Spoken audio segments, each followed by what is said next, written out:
Steph Catley from the Melbourne Victory Women. You're listening to the Westfield W League. Hi, this is Christine Nairn. Rachel Quigley. Brianna Davies. This is the Westfield W League. Live on FFV Radio. Live online. Live on your smartphone. Follow us on Twitter. Follow us on Instagram at Victory W League. Join us on the road to victory. Our city, our team. Now we're back! Oh my word! Lauren Barnes with a rocket! Hi, this is Guljan Koja. Koja in off the post. Hi, this is Beatty Goad. It's arriving at the back post. Beatty Goad puts it in! Hi, this is Lisa Devanna. Devanna's there as well, and Devanna heads it in! You're listening to the Westfield W League. Live on FFV Radio. Hello and welcome to Lambert Park in Sydney. Melbourne Victory on the road today in the Westfield W League, and we are live on FFV Radio, footballfedvic.com.au and FFV Radio on the TuneIn Radio app. Hello and welcome to today's coverage of the Westfield W League. My name is Teo Pellizzeri, and joining me is the editor of the womensgame.com, Anne O'Dong, and we've got you with us for the full day's action today,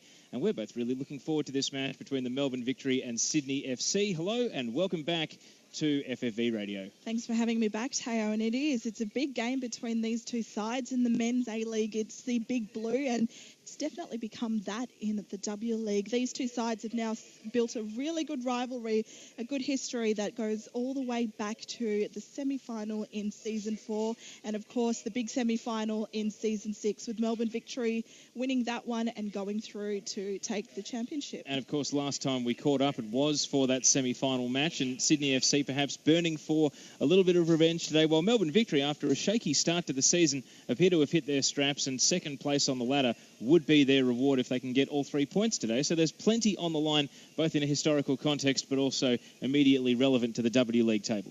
Yeah, it's actually become a traditional slow start for Melbourne Victory, and now they've got their internationals back and they seem to be well and truly on a run. For Sydney FC, it's a big occasion. Their foundation coach, Alan Stajic, coaches his 76th and his last game for the Sky Blue. So lots of incentive for both sides in this match as we get ready for the last match of round 4. And it's been an interesting round 4 because I think for the first time ever, you have been able to watch every game as it's been played over the course of the weekend. Been pretty excited about that. You were down in Canberra on Saturday. We were both at Western Sydney Wanderers versus Perth Glory yesterday. The third match was Newcastle in Adelaide on TV. And, of course, thanks to the public holiday in New South Wales, we're here this afternoon. And our Victorian listeners, many of you making your way home from work right now or maybe staying back at work to listen to today's coverage, of course. It's a public holiday up here the day after the NRL Grand Final, but it's not so south of the border, and so not too many, if any, travelling fans from Melbourne Victory up here this week. So we're thrilled to be bringing you the game on FFV Radio so you can stay in touch with the team. And look, lots of people have come out here on this public holiday. People are still streaming into the gates, as we can see just across from us.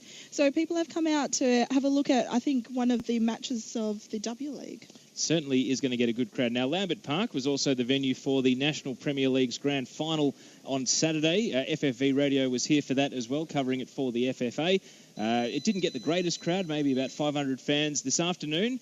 We've been speaking about the 1,000 mark. We're getting pretty close to kick-off, but could we see that this afternoon? There's probably about 300 or 400 fans in the ground as we speak. Could there be a late surge of attendees to really boost the crowd and try and cheer Sydney over the line today? I think there will be. I know a lot of people have been doing the beach today, so it might take a little bit longer to get them in the gates. And, of course, we haven't seen the Cove show up, and they've been here for every Sky Blues game. So I really do think we'll get there close to probably the 750, 1,000 mark. Now, we do have a special guest about to join us on FFV Radio, Matilda's legend and long-time international player turned pundit, Sarah Walsh, who joins us. Walshy, great to have you on FFV Radio. Thanks for joining us. Excellent. Thank you very much for having me. Now, we've only got you for a few minutes pre-game, so I'm going to pick your brain about these two teams. What's impressed you about Sydney and Melbourne through the first couple of weeks of the season?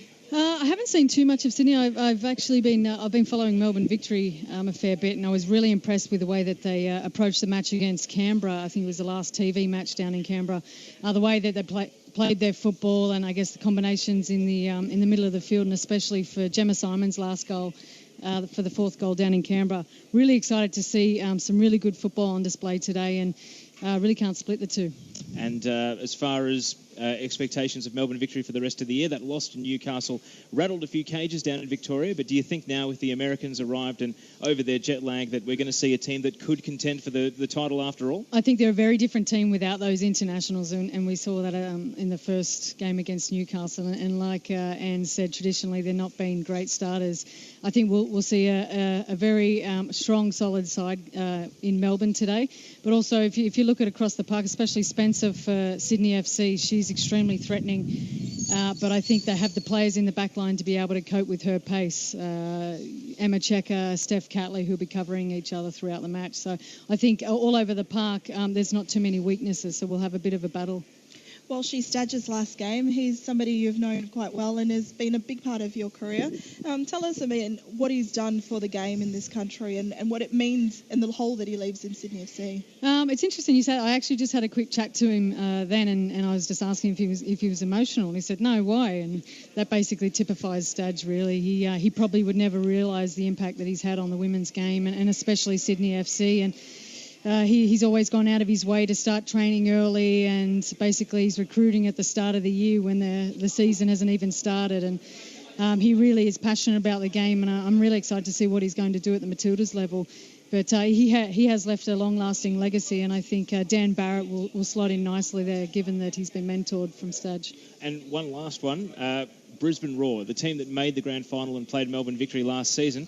We're really surprised at the start of the season. Should Melbourne, who have a terrible head-to-head record against them, be worried that Brisbane will actually come good and Melbourne might bear the brunt of that later in the campaign? Yeah, well, that's the thing. We're just waiting for them to turn it on with all the players that they have. But I think we've been waiting a long time now. So maybe, too many players are out of form for them to be able to average that out and be able to consistently perform. So, it's a really difficult one, and no one likes to see a team like that obviously struggling with in terms of trying to find their form. I actually had them with Perth Glory in the final to make the final, and really disappointing. It looks like I might have half of that right. But, hopefully they can pick it up, but I don't think against Melbourne Victory. Well, trust me, us Victorians with our one win in 12 head-to-heads against Brisbane have nothing but respect for the Raw, so we're still worried when we play them next. Sarah, just a final thought on what you're maybe going to watch closely today, maybe a player, maybe a matchup. Is there anything in particular that's got you through the gate today? I think I put the mocker on her against the game against Canberra. It was Hannah Brewer. She's been playing extremely well, and hopefully I don't do it again today, but she's one to watch playing right back. So watch for her getting down the line. She likes, those overlapping runs, and hopefully she can have a big game in front of the national team coach today. Well, Sarah, thanks so much for joining us. We really appreciate your company on FFV Radio. All the best for the rest of the season, and look forward to hearing more of your commentary on ABC television. Excellent. Thanks for having me. Thank you very much to Sarah Walsh for joining us. Anne O'Dong is going to head downstairs and grab our special guest player who's joining us for FFV Radio this afternoon. We're thrilled to have Liz Ralston, rising star, former young Matilda, joining us on the broadcast later in the show. And she should be here before kickoff. Right now, Lambert Park is watering the synthetic field here. So if it sounds a bit echoey, it's because we've had to close the windows. As simple as that. They have a new sort of synthetic here, very modern, but it does require watering before the start of the game. I've been told it's a combination of cork and coconut. I may be mistaken, but it is certainly an excellent synthetic field, and very rarely do you get a reminder that you're actually watching a match on synthetic turf. The bounce is reasonably true, and there are very few instances of the ball rearing up, perhaps, and catching players by surprise, as we've seen on other synthetic surfaces, particularly down in Victoria. So, kickoff is 5 p.m. for today's match. We're only 5 minutes away. And we'll run through the lineups as they have been named. In goal for Sydney FC, Casey Dumont. 2, Teresa Polias. 4, Alicia Clifford. 5, one of the American imports, Jasmine Spencer. 6, Servada Zunla. 7, Nicola Bolger. 8, Amy Harrison. 10, Renee Rollison. 11, Natalie Tobin. 15, Tegan Allen. And 16, the other American in the starting 11, Samantha Johnson. On the bench, 12, Chloe Lagazzo. Bit of a surprise omission from the starting 11, if anything. 13, Trudy Camilleri. 20 is Alyssa Harris, the backup goalkeeper. And 14 is Olivia Price, and that makes up the Sydney FC bench. Anne O'Dong rejoins us. Anne, I hope you didn't get too much of the sprinklers down there at ground level. I saw the sprinklers doing their thing, and then just sort of moved on, to tell you the truth. All right, Anne is rejoining us at the moment. hopefully we'll have you with us very, very soon. For Melbourne Victory now, we'll go through their lineup. In goal, Brianna Davey, number 2, Hannah Brewer, 5, Lauren Barnes, 7, Steph Catley, 8, Amy Jackson, 9, Rachel Quigley, 10, Christine Nan, 11, Lisa Devanna, 12, Ella Mastrantonio, 15, Emma Checker, and 18, Ellie Reid on the bench, 6, Gemma Simon, 16, Beattie Goad, 17, Guljan Kocha, and the backup, Domovsky. Yeah, sorry about that. I was saying I just missed the sprinklers, thank goodness for that. But it is definitely needed on this artificial turf. Just a couple of interesting notes in relation to the starting lineup. As you mentioned, Chloe Lagazzo, who has been starting the last couple of Sydney FC games, has moved onto the bench. And we see coming into the starting lineup Natalie Tobin, who's been playing quite well. And I think she's to provide some forward assistance for Jasmine Spencer, who has definitely proven to be the import of the season so far, which is a big call. Now, I thought I heard screaming. All the little mascots who were leading out with the players holding their hands all got drenched by the sprinklers. That's classic. I like that. All right, we're not far away from the start of the game. The crowd is about 500. We are hoping it will build up a little bit more. What do you make of the depth of both teams? I mean, so often in the W League, they leave it up to the starting 11 to get the job done, and substitutions are really only made when absolutely necessary. Do you think there's a player waiting on the bench today who could be a game changer, or do you expect that the match winners are all out there starting the game? Again, I'd say Chloe Lagazzo, because of the fact that she has been starting for Sydney FC the last couple of weeks. I think this might be a bit of a shot across the bows to tell her that if she wants to get back in Matilda's contention, she needs to be playing a lot more consistent football. I think that's a big one for Chloe. And also in terms of the Melbourne Victory bench, they've just got so much experience on there. Gemma Simon with over 60 W League caps. You've got 2 championship players in Beattie Goad and Guljan Koja on there as well. So I think in terms of depth, Melbourne definitely has it with those players. But Chloe Lagazzo, who lit it up in the US just prior to the W League kicking off, she's definitely one who can change a game. All right, so we're counting down to kick-off here on FFV Radio. If you have joined us on footballfedvic.com.au, don't forget, download the TuneIn Radio app and search for FFV Radio, and that is where you'll be able to find next Sunday's game, Melbourne Victory taking on Adelaide United in the Westfield W League, and then at 6 p.m, the Sportsmart Women's Premier League Grand Final between South Melbourne and Heidelberg United. We'll be bringing you 2 games back-to-back next weekend, and summer has arrived. It was 27 degrees at 7:15 p.m. yesterday. And today's match we expect will be finishing up at around about 7 p.m, depending on how much stoppage time there is in each half. Today's a little bit cooler, and you know the conditions here in Sydney a little bit better, even though it's currently well above 25 degrees, closer to 30. What is the players' comfort level actually going to be out there on the pitch on what is potentially quite a hot day? This is in Leichhardt in Sydney, and luckily for the players, there comes across a nice breeze in the afternoon, which has already started, hence the poor ball kids getting absolutely drenched by the sprinklers. So as we get towards half-time, I think the comfort level of the players will definitely increase, and then the second half should be optimal and them being able to play their best football. And as far as your tip, I may as well ask you now, rather than save it until kickoff, who's going to win and why? I mean, you are the doyen of women's football in this country. Put me on the line now. Your tips and your reputation carry a lot of weight, and we do know that some people like to gamble on any sort of football, but what is your expert tip, Anne O'Dong, for what's going to happen this afternoon? My tipping has been atrocious this year, so I'm just going to put that out as the caveat. But in saying that, I've seen Melbourne Victory a couple of times, and I think if they play to their absolute best, they will take this one out. If they dip their level just a little bit, I think it might probably end up a draw between these two sides. But all in all, I think there's some great matchups all over the pitch. The one I'm really looking forward to is Tegan Allen up against Lisa Devanna. Never have you seen two players that have so much aggression and so much pride in their play, and those two is definitely one that you'll be looking forward to. Let's go through the W League table. Today's match will complete round 4. Perth Glory on top, 17 goals and 4 against after winning 10-1 yesterday against the Western Sydney Wanderers, a game I'm sure we'll discuss and at courses during this game, as we were both there out at Marconi yesterday. So Perth on 12, 12. Sydney on 9, +5. Canberra on 9, they're +4. And Melbourne Victory on 6, they're +3. So a win today by 2 goals, and they could potentially go up to second on the table. And then we've got Newcastle Jets on 6 points +2. Brisbane on 3 points -2. Adelaide yet to get a point on -9. And Western Sydney Wanderers yet to get a point on -16.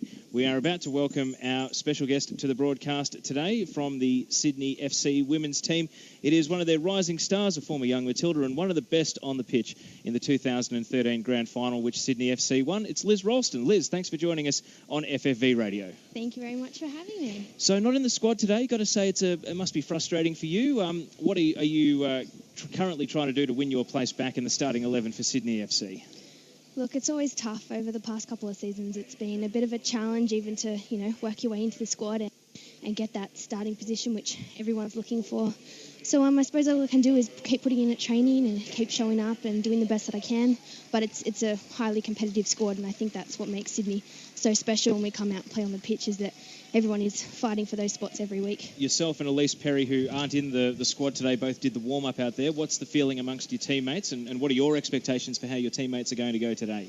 I think there's a really good atmosphere in the squad today, especially considering it's Stadger's last game. We're all pretty fond of him at Sydney, so it's a bit of a special match for Sydney, not just because we're playing Melbourne, which is obviously always a pretty tough game, but there's a bit of a desire to send Stadge off with a good performance and hopefully 3 points in the end of the day. Now, we're hearing that Stadge's approach was the same as it always is, and he hasn't done anything above or beyond or different to his regular preparation. So what was he like? I mean, could you notice any differences from him or any nerves from him heading into his last game, or is he just treating this as business as usual, given that he is going on to the Matildas job? It's not like he's disappearing off the W League scene. Yeah, he'll certainly still be around. I think the feeling at training was sort of business as usual.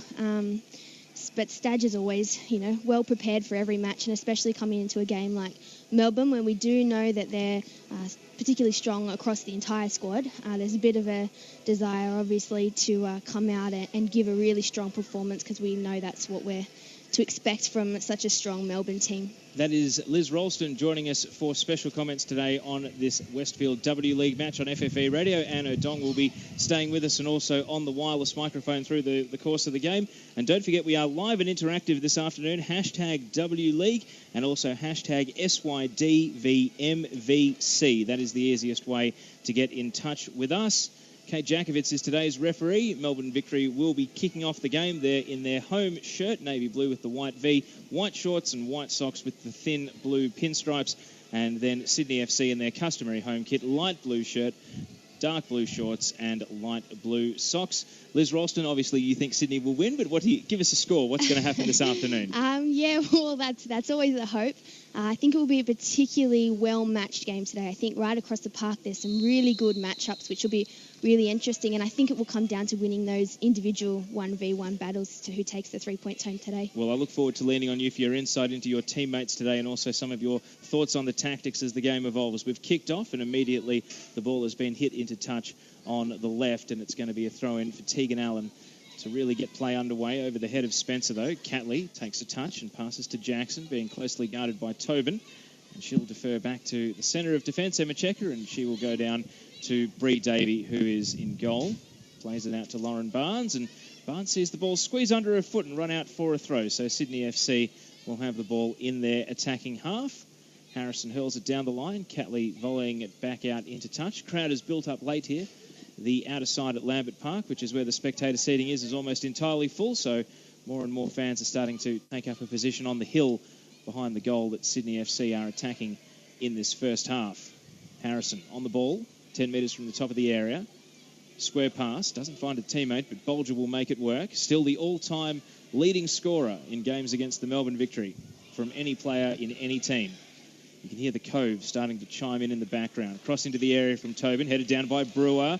Only as far as Uzunla, who shoots over the bar, and the first shot on goal for the afternoon goes Sydney's way, and that was a promising build-up with lots of possession for the Sydney FC team.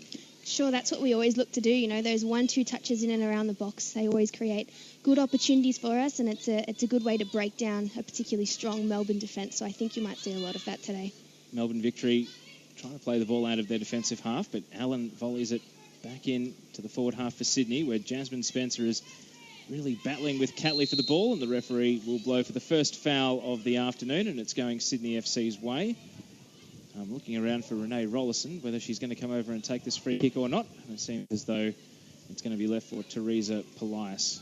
And now she is insisting that Rollison come over and take it.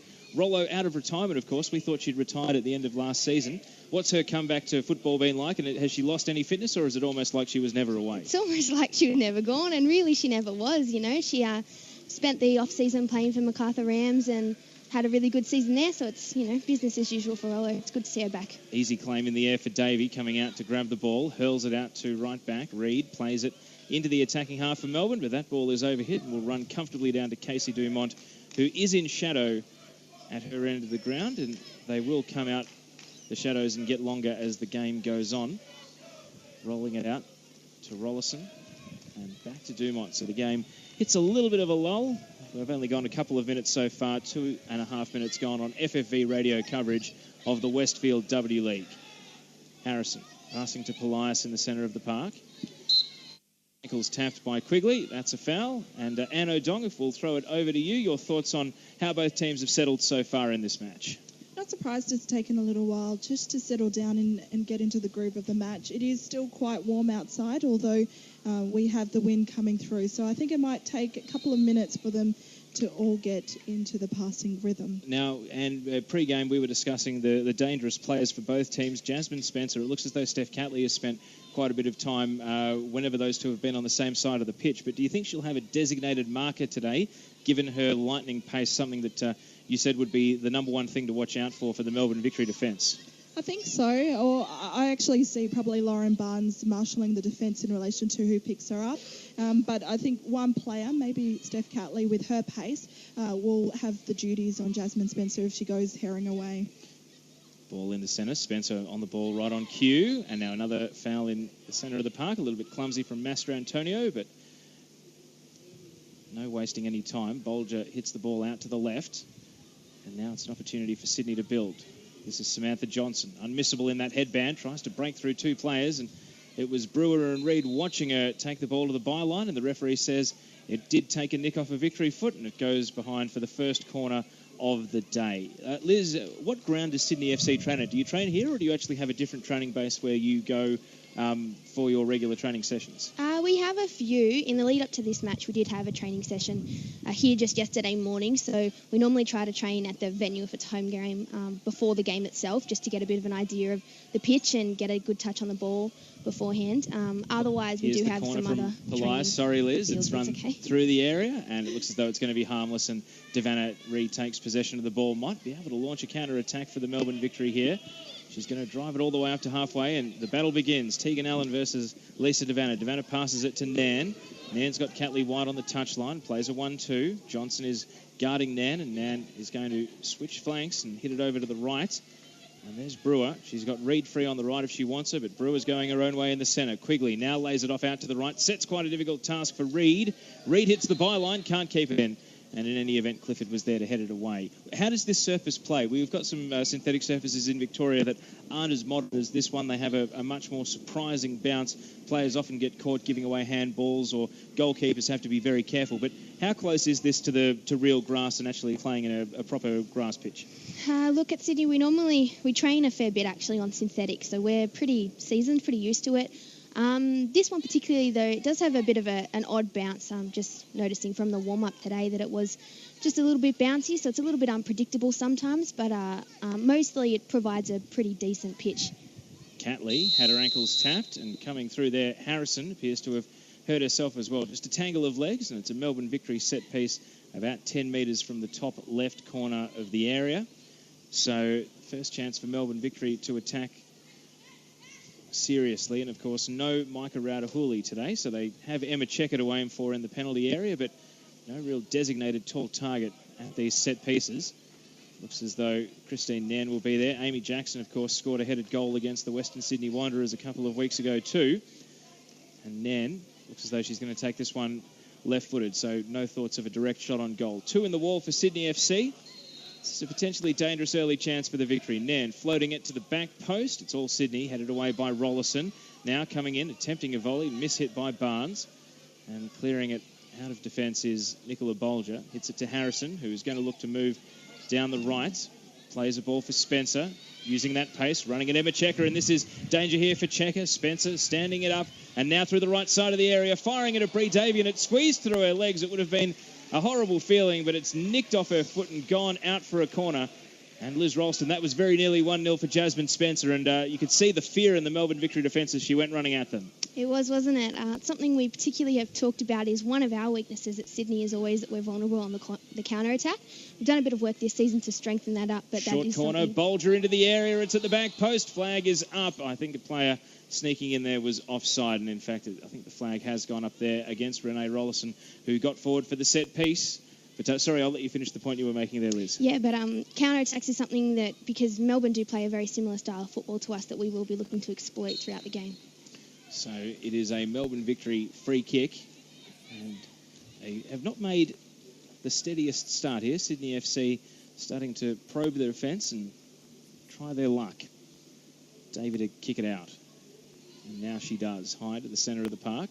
It's allowed to bounce. Clifford heading it out to left back. That's going to work all right for Reed, who's running at Clifford, but the back pass goes to Dumont. She hits it first time, wide to the left touchline. Bolger working to keep it in with Tobin, and now Uzunla back to Bolger. Now to Rollison, loose touch, almost opens the door for Devanna, who left her foot in, and the Cove didn't like that, but Lisa Devanna is going to get away with that one as the ball is hit down the right and into touch.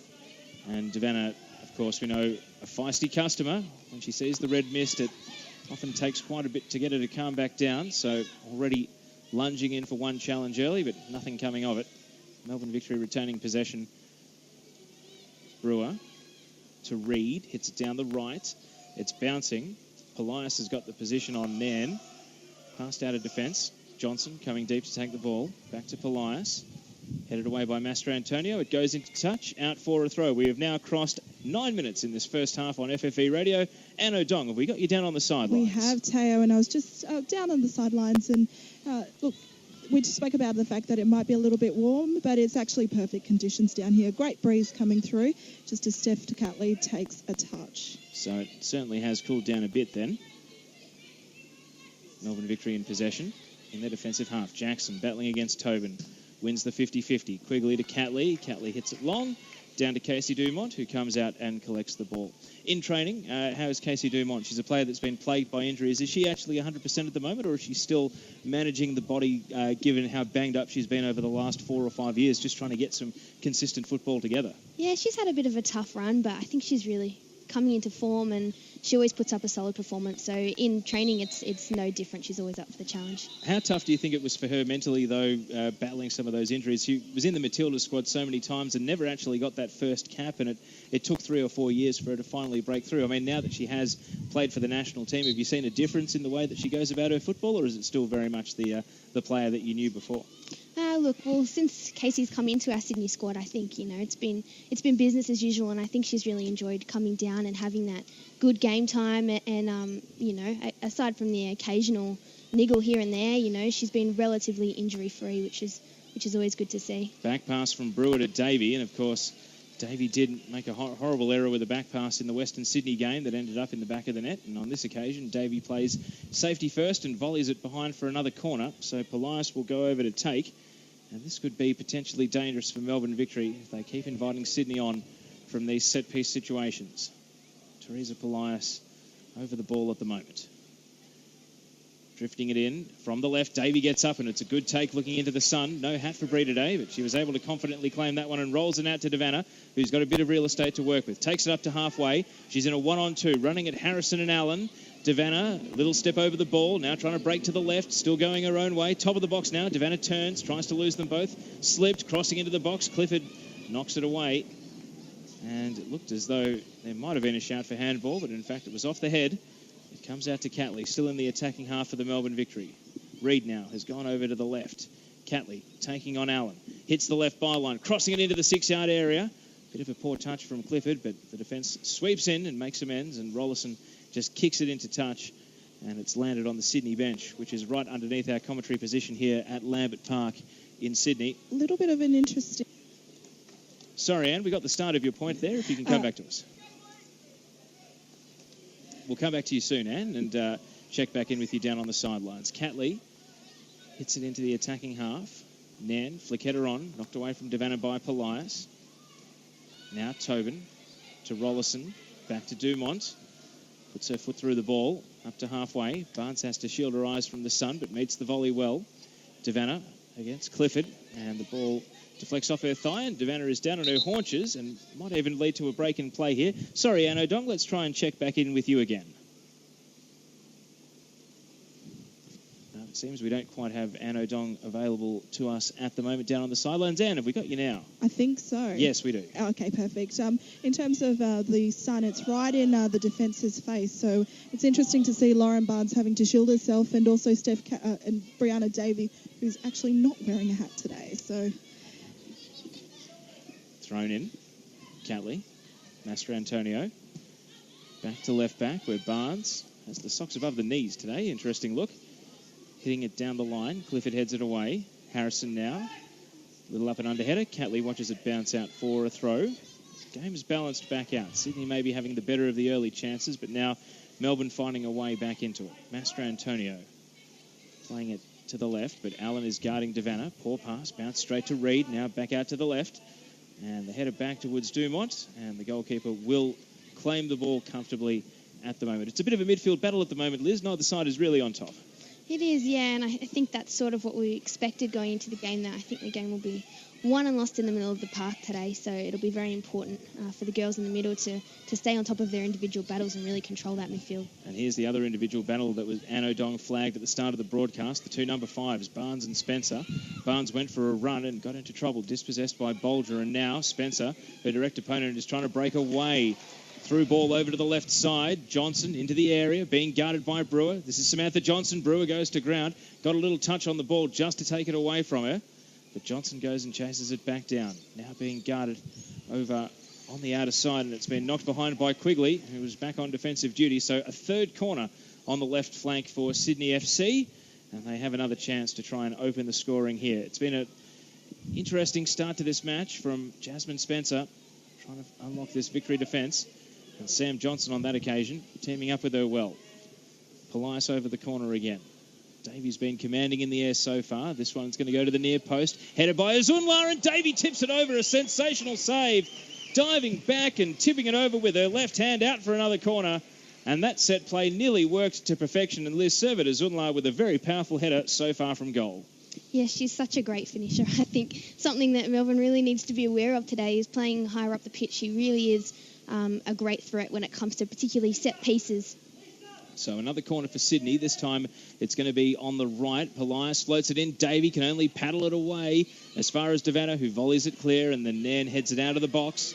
So victory on notice. Bree Davey already needing to make one sensational save. Tobin floats the second time ball back in, but this one is easily claimed. Anne O'Dong will throw it down to you. Bree Davey, that really was one for the collector's items there. A sensational save. Absolutely. Yes. It looked like for a moment there that had floated it a little bit wrong, but Servet Uzunla got some space, and Melbourne are going to have to watch that marking, particularly when Teresa Plias is a beautiful flighter of the ball. It was a great set piece, and Uzunla, who has scored against Victory in the past, netted a penalty in the 5-1 win back when these two teams met in the finals in 2010, and for a game such a long time ago, there are actually quite a few Sydney players from that day out there on the field this afternoon. Not so many from the Melbourne Victory. Master Antonio to Reid. Pass to Nan. Spins around. Plays it to Quigley. And now back to Master Antonio in the defensive half. She's going to go for a crossfield ball. Devanna has switched flanks. She seems to be over on the right now, but that pass goes straight to Johnson. Quick little 1-2 with Azunla. On the left, now Johnson a high ball. That one is floating, won't find a teammate, and it bounces down to Brianna Davey, who claims the ball. Rolls it out to right back. Checker. Back to Davey. Out to Checker again. And now to Brewer on the right. And Brewer is going to go backwards again. Liz Servet Azunla, another player who's battled injury in recent times, but her comeback to football has been quite successful, and it seems she's making a name for herself too after being on SBS all through the World Cup. Yeah, certainly. That was really good to see, and I think, Servet enjoyed that opportunity a lot. But particularly, it's very good to see her higher up the pitch, I think, today, because as much time as she spent at the back during her career, she does enjoy a bit of a shot on goal, and she is quite impressive when it does come to those shots on goal. And her wait between Matilda's appearances has been a long one, so I'm sure she'll have an eye on that World Cup as well. We really haven't seen her best football since the season leading up to the last one, due to injuries and other issues, registration at her overseas club and so forth. Barnes at the centre of defence, being chased by Harrison. Passes it out to the left. Catley driving it down the line. Allen came in to make an interception, missed the ball, but still took Reid out of the play, and so the ball will roll harmlessly down to Casey Dumont, who will not even pick it up. Plays it out to Renee Rollison. And now her pass floating towards Brewer, and Brewer just volleys it straight back. Joe Montemuro, the victory coach, not too happy about that on the sidelines. Maybe a missed opportunity to take possession in the attacking half. They'll get it back here, though, off the chest of Uzunla to Nan. Advantage paid for a foul after Uzunla knocked over Nan. Devanna is wide on the right, edge of the area. Step over, running into a 1-on-2, teeing it up for Nan, top of the area. Did she get her heels clipped? On this occasion, the referee says Uzunla got the ball. Good tackle from the backtracking defender, Spencer. Now Uzunla, and playing it back to Dumont. Game very much in the balance at the moment. Clock ticking away in this first half. We've now gone 18 minutes on FFV Radio, live on footballfedvic.com.au, and also the FFV Radio channel on TuneIn. And we're going to have our first booking of the game. Amy Jackson put a bit of a bear hug on Natalie Tobin there. A bit of a clumsy foul in the centre of the park, and it means that she goes into the book in the 19th minute, and we've got our first yellow card of the game. It has, Liz, been played largely in good spirits up to this point, though, so a little bit of a surprise to see the yellow flashing out of the pocket. Yeah, it began with a few physical challenges, and I think that will very much be the tone for the rest of the game. But, yeah, it's early days to see a yellow, but it was a fairly clumsy tackle there on Natalie Tobin. How many yellows have you picked up in W League play? You are a defender. Have you had a few? Just one to my recollection, I think. I do remember it quite clearly. What happened? It was a challenge on Michelle Heyman, who, of course, is very talented striker and hard to sort of keep under wraps in any game. And I do remember a bit of a professional foul, I'll call it, during one of the matches against Canberra. You've never been in danger of getting sent off, though? No, not in my career so far, which has been lucky but nice. No, fair enough. Taya Liz is being quite modest because Alan Stajic calls her one of the best tacklers he's ever seen. So that's probably why she doesn't get the yellows, because she times it just right. There we go. Well, and full of praise for you there, Liz, so take that on board. Here's a goal kick for Davey. Headed on by Jackson, who is on that yellow card out to the right. Reid is going to volley it into the path of Devanna. Devanna goes for the spectacular, trying with the outside of the left boot, but can't bring it back by the near left post, and it goes behind for a goal kick. And Ann O'Dong in transition there. That really was something out of nothing, and Melbourne Victory really going for the surprise attack there. Well, that's the counter-attack that Liz was talking about. Sydney FC's defence was caught a little bit napping, and Devanna was able to spring the offside trap and put that ball in. So they're going to have to be definitely on guard for those quick transitions. Ann O'Dong, editor of thewomensgame.com, joining us in special comments today from the sidelines for this match, which is still 0-0. We've now crossed 20 minutes. Checker bowled over by Spencer, the much smaller Spencer, but Checker did not have her balance in that situation, and the referee, Kate Jakovitz, notices the foul. And Christine Nairn, who is a talker to the referees, is straight back into a dialogue with Kate Jakovitz here, and that won't end. That will continue on for the rest of the day, if anything we've seen in previous games is to go by. Nairn, just one of those players who likes to talk about every single decision with the referee. And now another foul in the centre of the park, and Polias has bowled over Rachel Quigley. And again, I think a few Melbourne Victory players asking, where's the yellow in return? But Kate Jakovitz just motioning to Teresa Polias to tone it down. So the game is starting to get a few little frays around the edges here as some fouls come into it and the fluency goes out. And now I think both coaches down on the sidelines, Alan Stajic, who's seated, and Joe Montemuro, who is up on the edge of his technical area, will be hoping that both teams can put an end to this and try and put their focus back on the ball, which is what Catley is doing now, dashing down the left, trying to cut in board and beat Polias, and does eventually with a little dink to Nairn. Top left corner of the area, cross in, headed away by Rollison. Quigley backtracking, heads it to no one in particular. It's going to work out for Sydney FC. Tobin is there. And now Uzunla with a nice little pass, shimmy of the right foot to get it back to Tobin. She takes a little step on the ball. Crossfield pass looking for Harrison has been intercepted by Catley. Straight back to Tegan Allen. And Allen now wheeling around onto her right foot, battling against Lisa Devanna. These two really do have a great rivalry, and an arm lock there from Allen hauling down Devanna. And the foul has gone Sydney FC's way, and that is going to have Lisa Devanna chirping here at the referee. And I think she has every right to be unhappy with that one. The referee perhaps blindsided to the incident.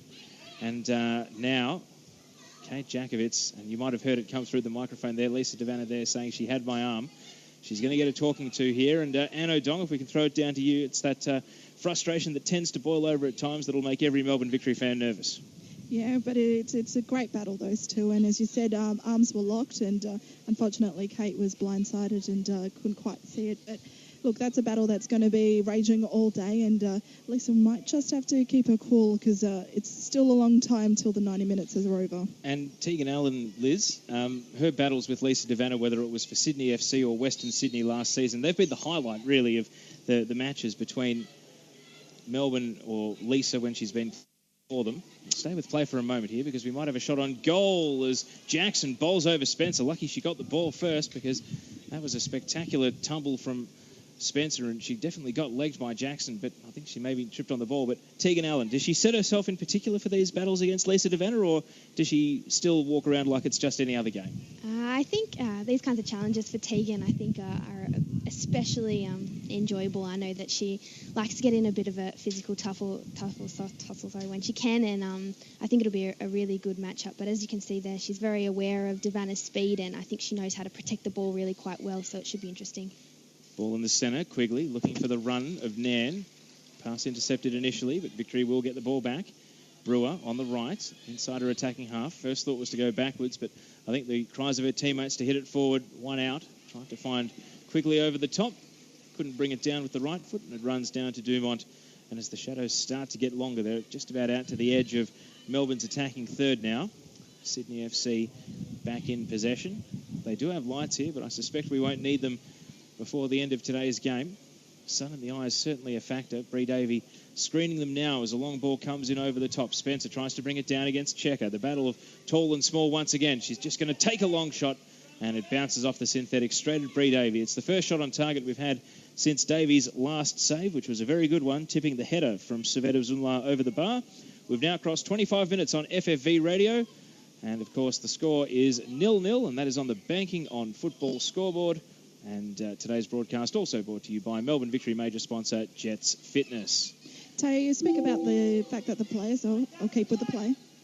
And the ball now at the top of the area. Quigley is going to run up. Allen slide challenge. Quigley got there second, and the ball may have ricocheted out off her for a goal kick. It has. Anne O'Dong will throw it back down to you. You talk about the fact that the players steel themselves for big games. Well, in this one, they've definitely brought out the A team in terms of referees. Kate Jakovitz, who's been the 5 times W League Referee of the Year, and Alison Flynn, who's running the line just next to me, who is the reigning AFC Assistant Referee of the Year. It's great news for our referees, Anne.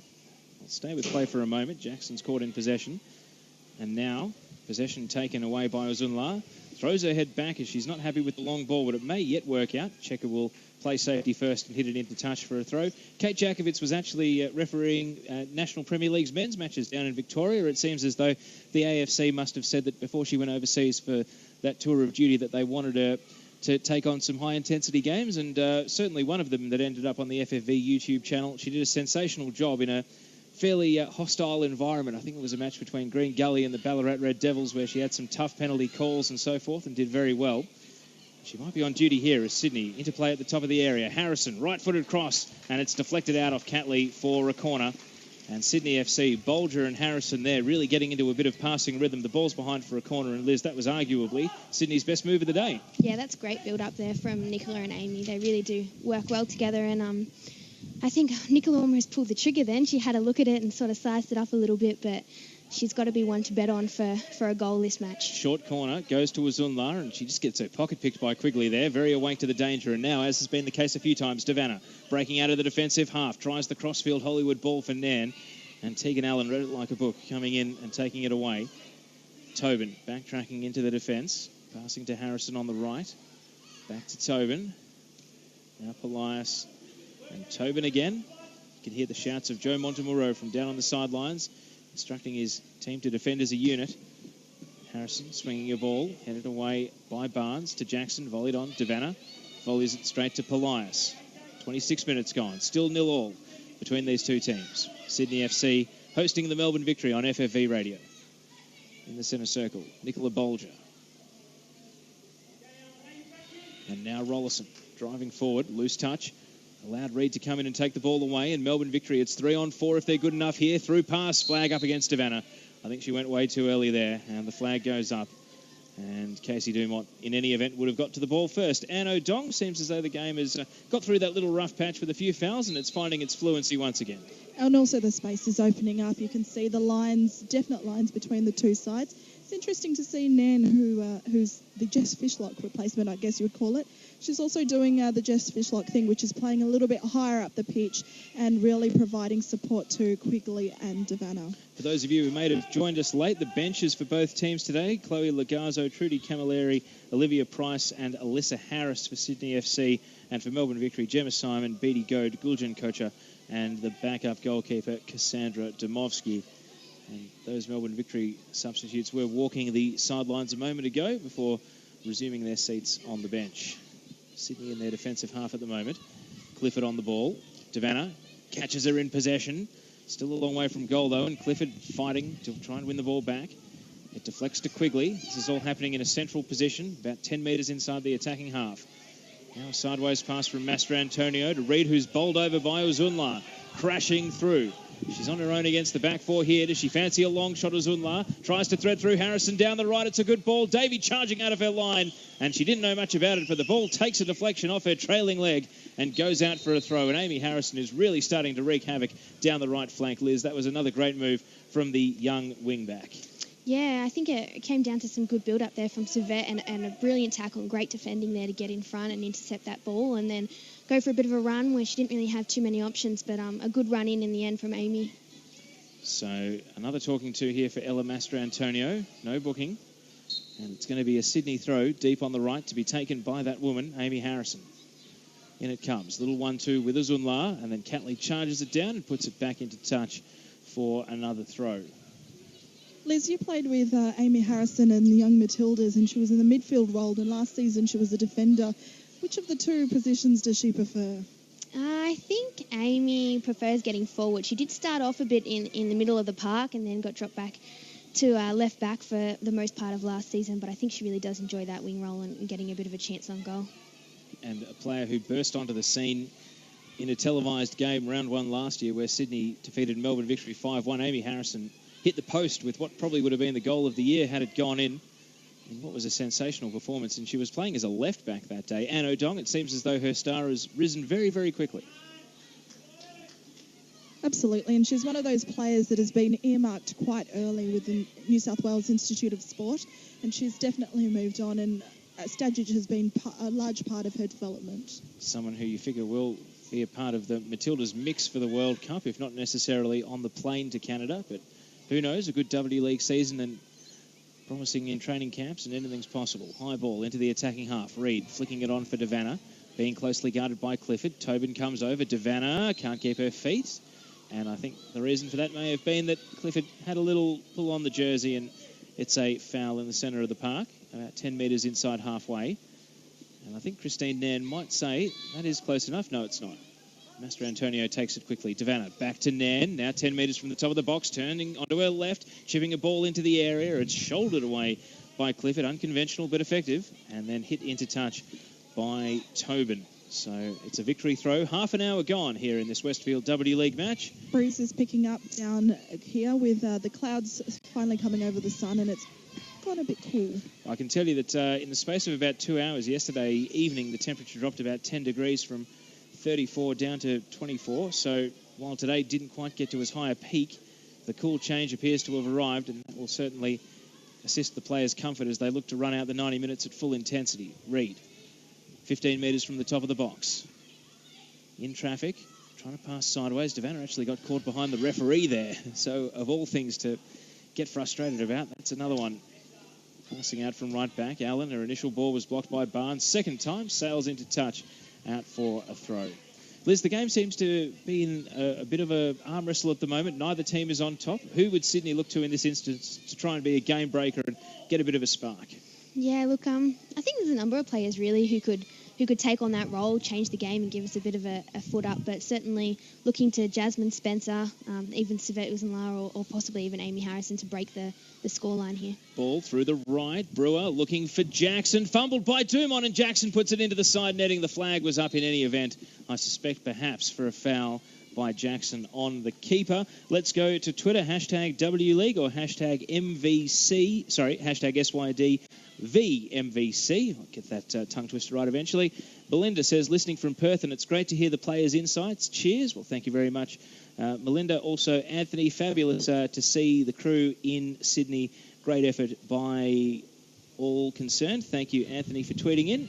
Send your hashtags, send your tweets into hashtag WLeague to let us know your thoughts on the game. And Tom Bell of Eureka, who is not here today, unfortunately, not a public holiday in Melbourne, but he says, yikes, Anno Dong, thanks for giving us the tip to the kiss of death by tipping us this afternoon. So you're welcome, Tom, anytime. Of course, Eureka Melbourne Victory's active fans who were in Canberra last week, but not able to make the trip today. Devanna, top of the area, passing sideways. Nan thought about a shot. Tobin's guarding her, lays it to the right. Here's Quigley now, trying to find a channel. Card and then passes it straight to Bolger. Pressure released in an instant, and Uzunla spinning on the ball in the centre of the park, but Brewer good enough to take it off her feet without committing a foul. In a 50-50 over on the right, Uzunla crashes in and wins the ball ahead of Reed, but then plays it straight into touch in front of the Bay, I think that's Bay 12 fans who are here from Sydney FC. Try 22, your Roman numerals aren't too good. And what does Bay 22 mean? Bay 22. All right, thank you very much. I have to admit, I thought, are they a subset of the Cove, or are they, like Eureka, are they totally separate active supporters of the Sydney women? No, they're a subset of the Cove. There are a couple of bays, Bay 22 and Bay 23. Bay 22 are the ones that come to Sydney FC games, and they've got a nice little pre-match ritual. Come on down to the game, and not so vocal today, but I think they might get to that like that a little bit later on. And they might have something to cheer sooner rather than later, but right now it's Melbourne Victory on the attack. Quigley on the left, looking for Catley, not on the same wavelength. The ball runs into touch, literally right underneath our commentary position here in the Joe Marston Pavilion. Lambert Park, the home of Arpia Leichhardt in the New South Wales National Premier Leagues. And right now on the ball, Tobin reads a pass. Spencer to Bolger. Neat little ball, right side of the area. Slide challenge from the backtracking Barnes to take it off the feet of Spencer. And the ball goes into touch. I think it may have gone behind for a corner. Desperate last-ditch challenge coming in from Lauren Barnes. And you called it, Liz. Jasmine Spencer straight away. Again, putting the Melbourne Victory defence on notice. And Rachel Quigley is down on her haunches. She's going to get some attention from the trainer here 34 minutes in. But that is the sort of thing that can happen. A little bit of something out of nothing, and Spencer very nearly through on goal. Yeah, just lacking that final execution of that pass there at the end. But I think there'll be more of that yet to come in the game, and hopefully we can break the deadlock before half-time. Now, it looks as though Rachel Quigley is injured in some capacity. She's being treated on the bench. Melbourne down to 10 players in the meantime, but Jackson heads away the corner, so they've done well to survive it initially. Looks as though they're going to have to make a sub here. I see one of the Melbourne Victory technical staff is coming over, so it's going to be a forced change here. And it looks as though Rachel Quigley is going to be out of the match. That is an unfortunate early blow for the Melbourne Victory. We might have to find out exactly what's gone wrong there, because I wasn't 100% sure exactly what ailment or injury she may have suffered. All we saw was her down on her haunches and then in a fair bit of distress. In the meantime, Victory are attacking, even though they've got 10 players. Reed has Nairn on the overlap, breaking down the right. There's no one in the middle. Jackson loping forward to make one target in the area, but it's 1-on-3 in the box. Here comes the cross. Jackson lunging after the ball, hits the ground in the area. Jackson still a chance, shooting, deflected out for a corner, and it was Johnson who put it behind, and Melbourne Victory have done very well there. Gemma Simon is looking to come on. Thank you, Anno Dong, down on the sideline. So we have our first change of the match. It's a forced change in the 37th minute, and Rachel Quigley is out of the game. And Gemma Simon, who scored a goal last week, came off the bench to great effect against Western Sydney in round 2 as well, hitting the bar, is into the game. So she can do it all as an attacking force or in defence if needed. And right now, Victory are on the attack. It's a corner to be taken from the right flank. Curled to the edge of the 6-yard area, volleyed at goal, and Jackson perhaps didn't realise how good a chance it was. Straight at Dumont, who makes a very good save. There's a lot of risk there. Stadge won't have you with that at all. It's something particularly we've spoken about is to protect our goal on on set pieces, and really win the ball and get to the ball first there. He won't be happy with that at all. I saw you shaking your head before you even started talking there, Liz. Do you coach youngsters? Do you coach juniors at your local club? Or I've had a little bit of experience just with Sydney FC, coaching a few young ones at some clinic days and things like that. But one day, hopefully, I'll have my own little team to guide. Yeah, get your badges. I reckon you might have a future in it. If the expression on your face at that corner was anything to go by, I think you've got that down pat already. Ball at the top of the area now for the Melbourne Victory. They're perhaps in their best attacking spell of the game. Out to the right, Devanna. Ball was taken away by Johnson, but coughs it straight back up. Nairn now legged, free kick. And this is in a very dangerous position because Nairn is left-footed, 2 metres from the top right corner of the area. Anne O'Dong, direct shot or across on this one, do you reckon? I think there's enough of a breeze that it's going to have to be a cross in there. The breeze is blowing across the goal and will probably hold it up in the air. So Melbourne Victory now with perhaps their most threatening set piece of the game. Christine Nairn has pulled rank. No thoughts of anyone else taking this set piece. And she's over the ball, 2 metres from the top of the box. 2 in the wall, and Amy Jackson there to make a nuisance of herself standing among the Sydney defenders. And Savetta Zunla is about a metre back. She might be looking to charge up and attack this free kick. Here's Nairn, left foot, going direct on goal and flashing it over the bar. Dumont may have had it covered all the way.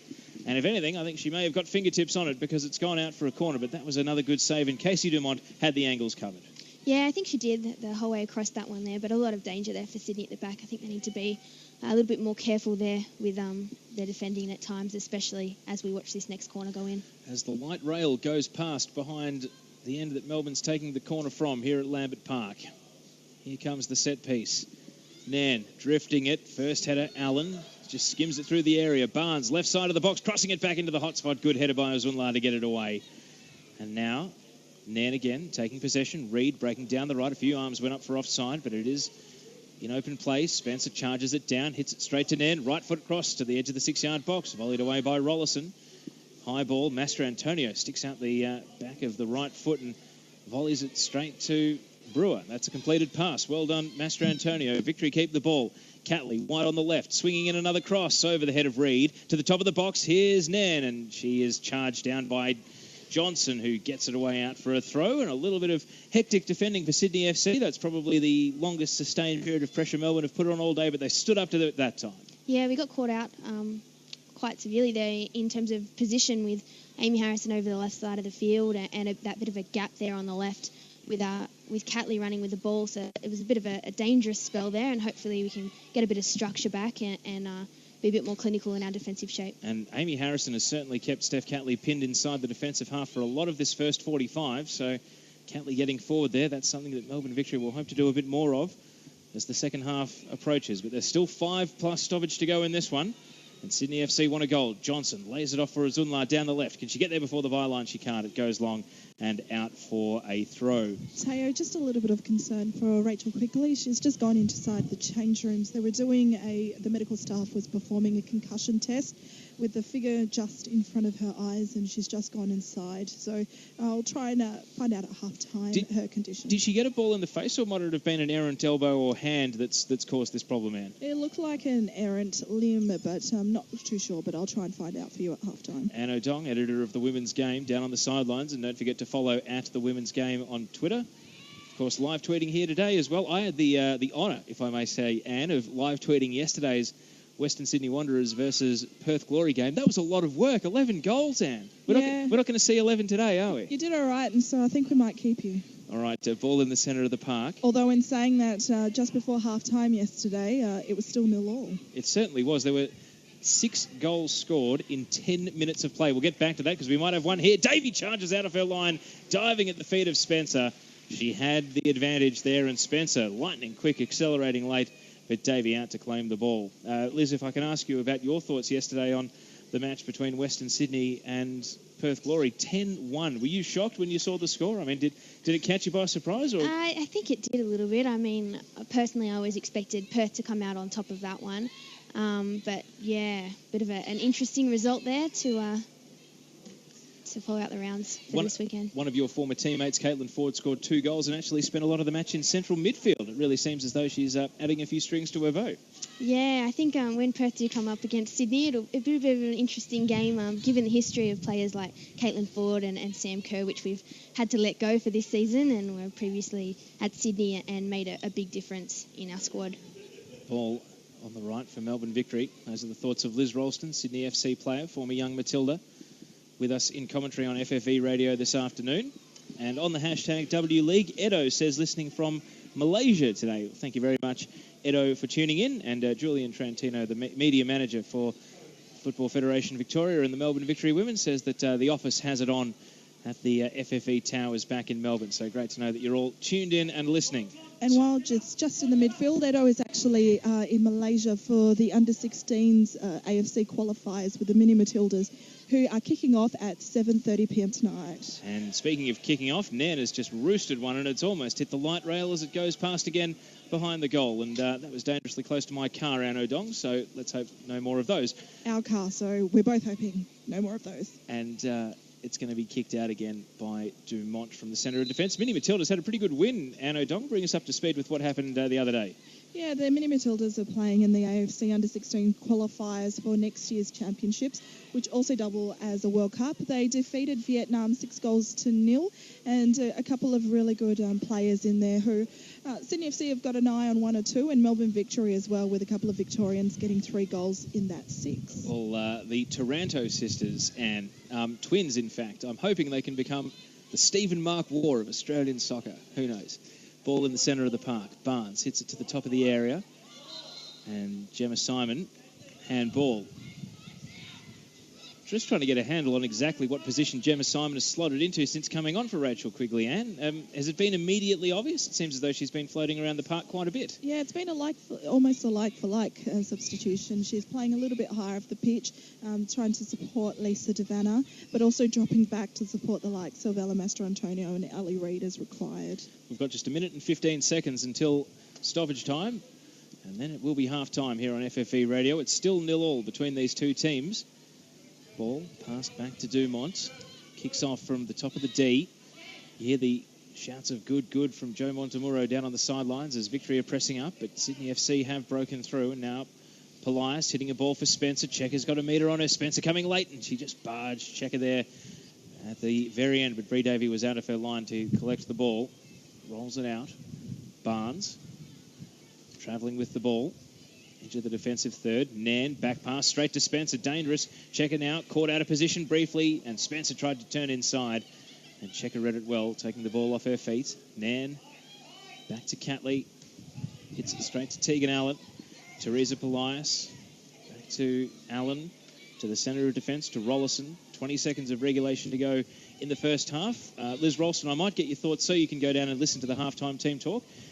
Your thoughts on what we've seen so far in the first 45 minutes? Yeah, not a bad half there from Sydney. I think Stad should be mostly happy with what's going on, but I think we need to be particularly a bit more clinical up front with that final pass. I think it's a bit disappointing. Jasmine Spencer hasn't had the best delivery that we could give her today, and I think that's really important so that she can come a bit more into play, but especially a few times at the back as well. Need to tighten things up and be a lot more clinical there. Well, Liz, we'll see you for the second half, but thank you for your contribution to the broadcast so far. You'll be back soon. Thanks very much. Liz Ralston, former young Matilda and Sydney FC player. She's going to pop down and listen to the halftime team talk from the coach, Alan Stajic. In the meantime, there has been 1 minute of stoppage announced for the end of this first half, and we're already 30 seconds into it. Tobin inside her defensive half at the moment. Now battling for possession with Reid. A goal now would be priceless for the Melbourne Victory, but Reid's pass is overhit. Devanna throws the hands up in frustration as it runs straight to Casey Dumont. Anno Dong, your thoughts on the first half as it comes to a close? Well, it's the titanic battle that we expected between these two sides. It's been mostly played in the midfield. Both defences have been reasonably well, as we see Lauren Barnes heads away, have been reasonably well marshalled by their centre-backs. Not much space in behind the goalkeepers, and really only Bree Davey has had that one save to make as we hit half-time. That is half-time in this FFV Radio coverage of the Westfield W League. It's Sydney FC 0, Melbourne Victory 0, and that is on the Jets Fitness scoreboard. Anno Dong, thank you. We'll rejoin you for the second half soon. Thanks very much. And right now, we will just sum up all the incidents that happened in that first half. Of course, our coverage today also brought to you by Banking on Football. Check out bankingonfootball.com. Melbourne Victory, back of the shirt sponsor. It's Victory 0, Sydney FC 0 here on FFV Radio. We had a great save from Brig Davey to deny Savet Uzunla. Melbourne Victory's best chance coming when Christine Nairn swung a ball into the area and it was tipped away by Casey Dumont. And we had a substitution with the concussion test being done for Rachel Quigley. She's out of the game. And we have Gemma Simon on. And the only yellow card of the first half was Amy Jackson in the 18th minute. My name's Teo Pellizzeri. I'll be back with you after this brief musical interlude for the second half of today's match.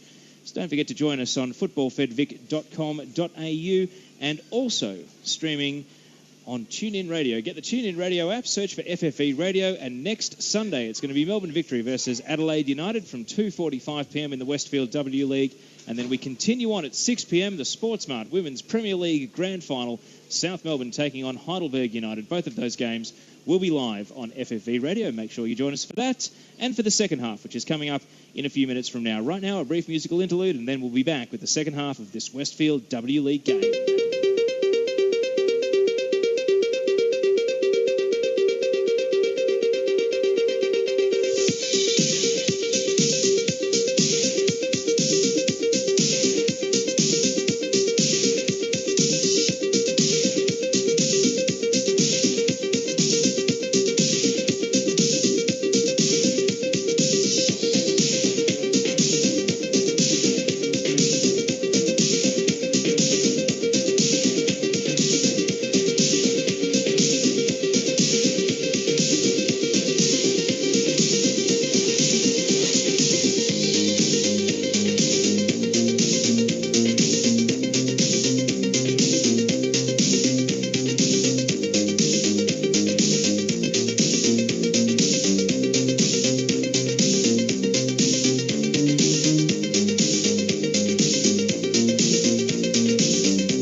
To the Westfield W League, live on FFV Radio. Time for the second half. Let's rejoin the action. Welcome back to Lambert Park in Sydney for the second half of this Westfield W League match. It's Melbourne Victory 0-0 against Sydney FC, and we are live on FFV Radio this afternoon. Teo Pellizzeri is my name, editor of thewomensgame.com. Anno Dong is with us, and also rejoining us, young Matilda, Sydney FC player Liz Ralston. Liz, great to have you back for the second half. Thanks again for having me. So Sydney FC to kick off going to the Railroad end, and Melbourne Victory will kick off to the Lambert Park end. Of course, Lambert Park extends beyond the bounds of the football pitch here in the inner suburbs of Sydney. That whistle gets us started.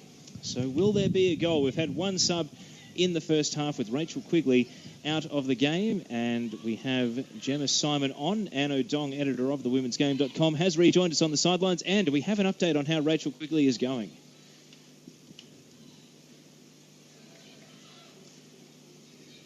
We don't have you there at the moment, Anne. Perhaps if you can get the other side of that person next to you, we might have a bit more joy. Anne, come in. Well, we'll have Anne back with us very shortly, I'm sure. We'll look into that and hopefully have her back soon. Anne, fire away. I think we've got you back now. I think, yes, that's a bit better. Teo, I've been managed to grab a special guest, somebody who's to being on the other side of this microphone, which is ABC's Steph Brand. Steph, you enjoying this match so far? Absolutely. It's nice to be here as a fan. It's fantastic. We live just up the road and thought, well, what a bonus. We've got a match on a Monday and thought we'd come down. It's brilliant. And the girls are playing well. It's really tenacious attacking play. So enjoy it very much.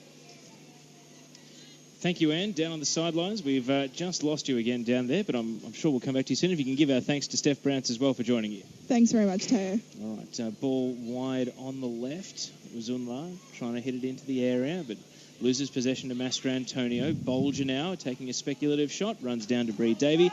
And Anne, if we can check in, if we've got you back down there, I think we are having a few difficulties, but we've got a little bit of joy. Anne, let's go back to you and see if you've found out any more about Rachel Quigley.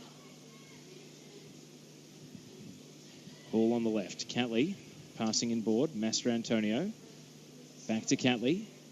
Hits it long down the line. Clifford trapping it down. Straight to Gemma Simon. Her pass went looking for Devanna. Hit it straight to Renee Rollison though. And Cassie Dumont, unlike Bree Davey, has decided to put on the cap for the second half. Looking into the sun. Shadows now have reached right out into the attacking half that Melbourne Victory are going to in this half. High ball over the top. Spencer was breaking, but Barnes, comfortable under the ball, headed it away. Bolger turning in the centre. Now to Harrison. Through ball. Looking for the run of Tobin. Davey has to lead with the feet. Coming out to the edge of the area. Kicks it away. And now second time ball coming in. Barnes deals with this one from the top of the penalty area. Hits it into the attacking half. Rollison. Now to Sam Johnson. Loose first touch. She'll keep it in hard up against the left sideline. Right in front of the coach, Alan Stajic. And this time the pass is not a good one. It runs down to Bree Davey, and that one is easily claimed down on the sidelines. And we haven't had a great deal of joy with the wireless microphone to restart this second half, but let's see if we've got you back now, just for an update of your thoughts on the game, and also if you do have any information on Rachel Quigley for us. We're trying to get some information on Rachel Quigley from the coaching staff. But in terms of the game, it's definitely cooled down quite a lot, and I think it is perfect conditions now as Lisa Devanna wills and turns away. She does break to about a metre from the top of the area, being guarded by Clifford. Shimmy of the hips, gets past her, but Sam Johnson was backtracking, now teeing it up. Nan in the D, legged by Rollison. Free kick right on the edge of the box. And this is in perfect shooting territory for anyone who fancies themselves over a free kick. It's all of half a metre from the top of the area, and the challenge from Renee Rollison, it was take the ball or give away the foul, and she just didn't time it quite right.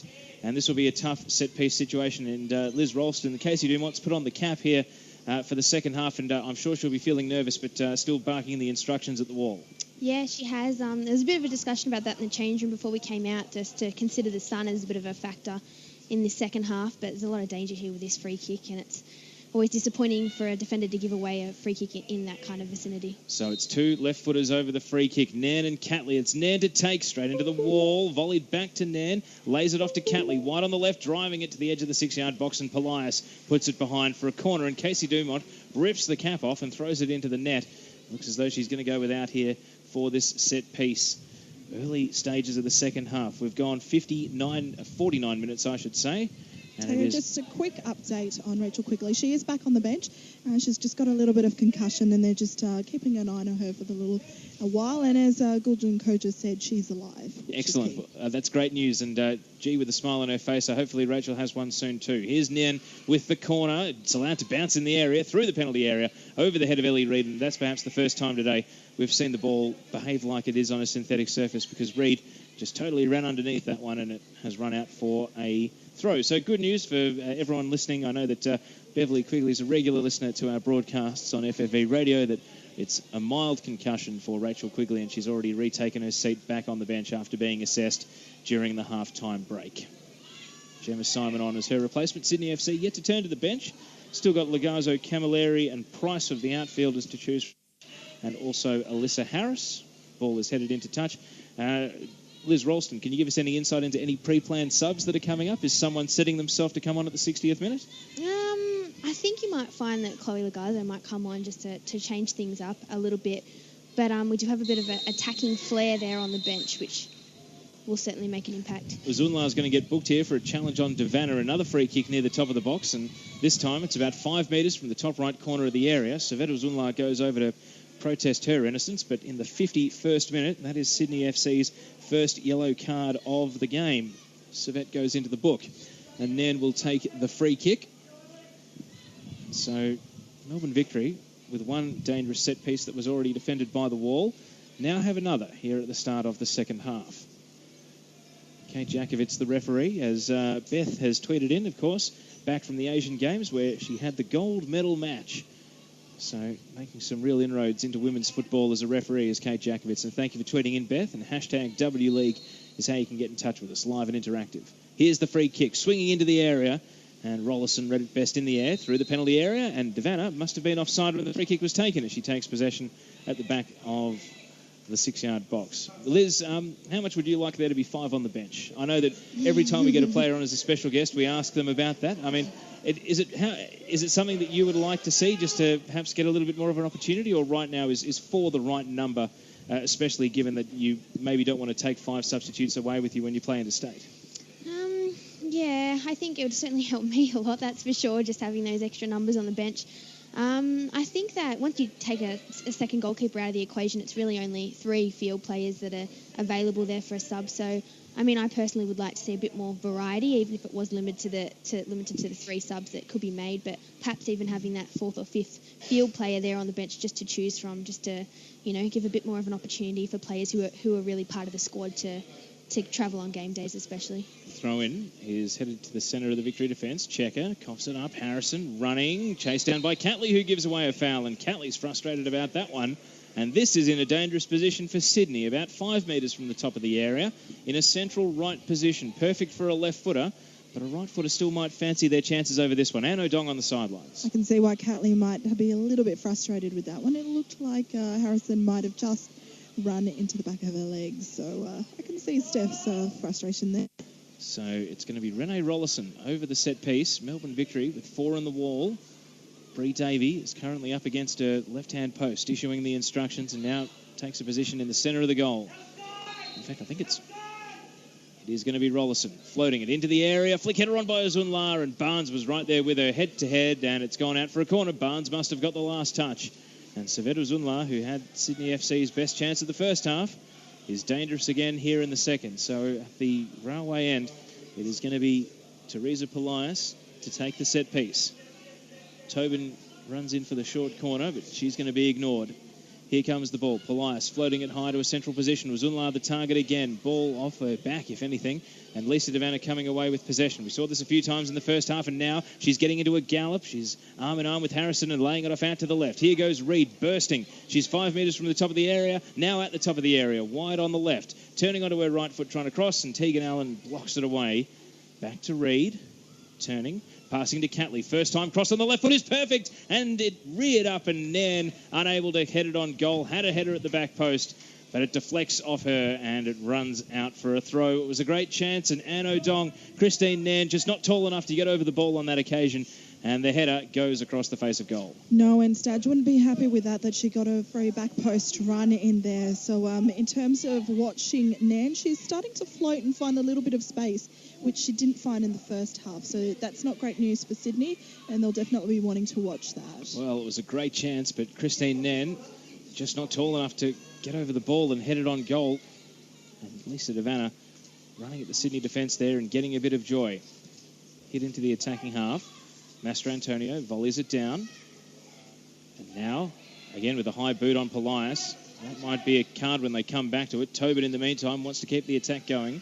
Diagonal ball looking for Spencer, and it's hooked into touch and out for a throw there by Emma Checker. But what a chance for Christine Nairn, Liz, and she definitely found a way to get free at the back post. Yeah, Sage will be really disappointed with that. We actually had a quick mention there at half-time about tracking that run, especially as Devanna does pick the ball up from, our set piece, our corner, and she runs with the ball. That Nairn has been free on that side quite often, and that there is a need for a player to be tracking that run a bit more carefully. And Master Antonio, for that high boot in the centre of the park, obviously has got away with it. No booking and no chasing it up there. So we're 55 minutes down now.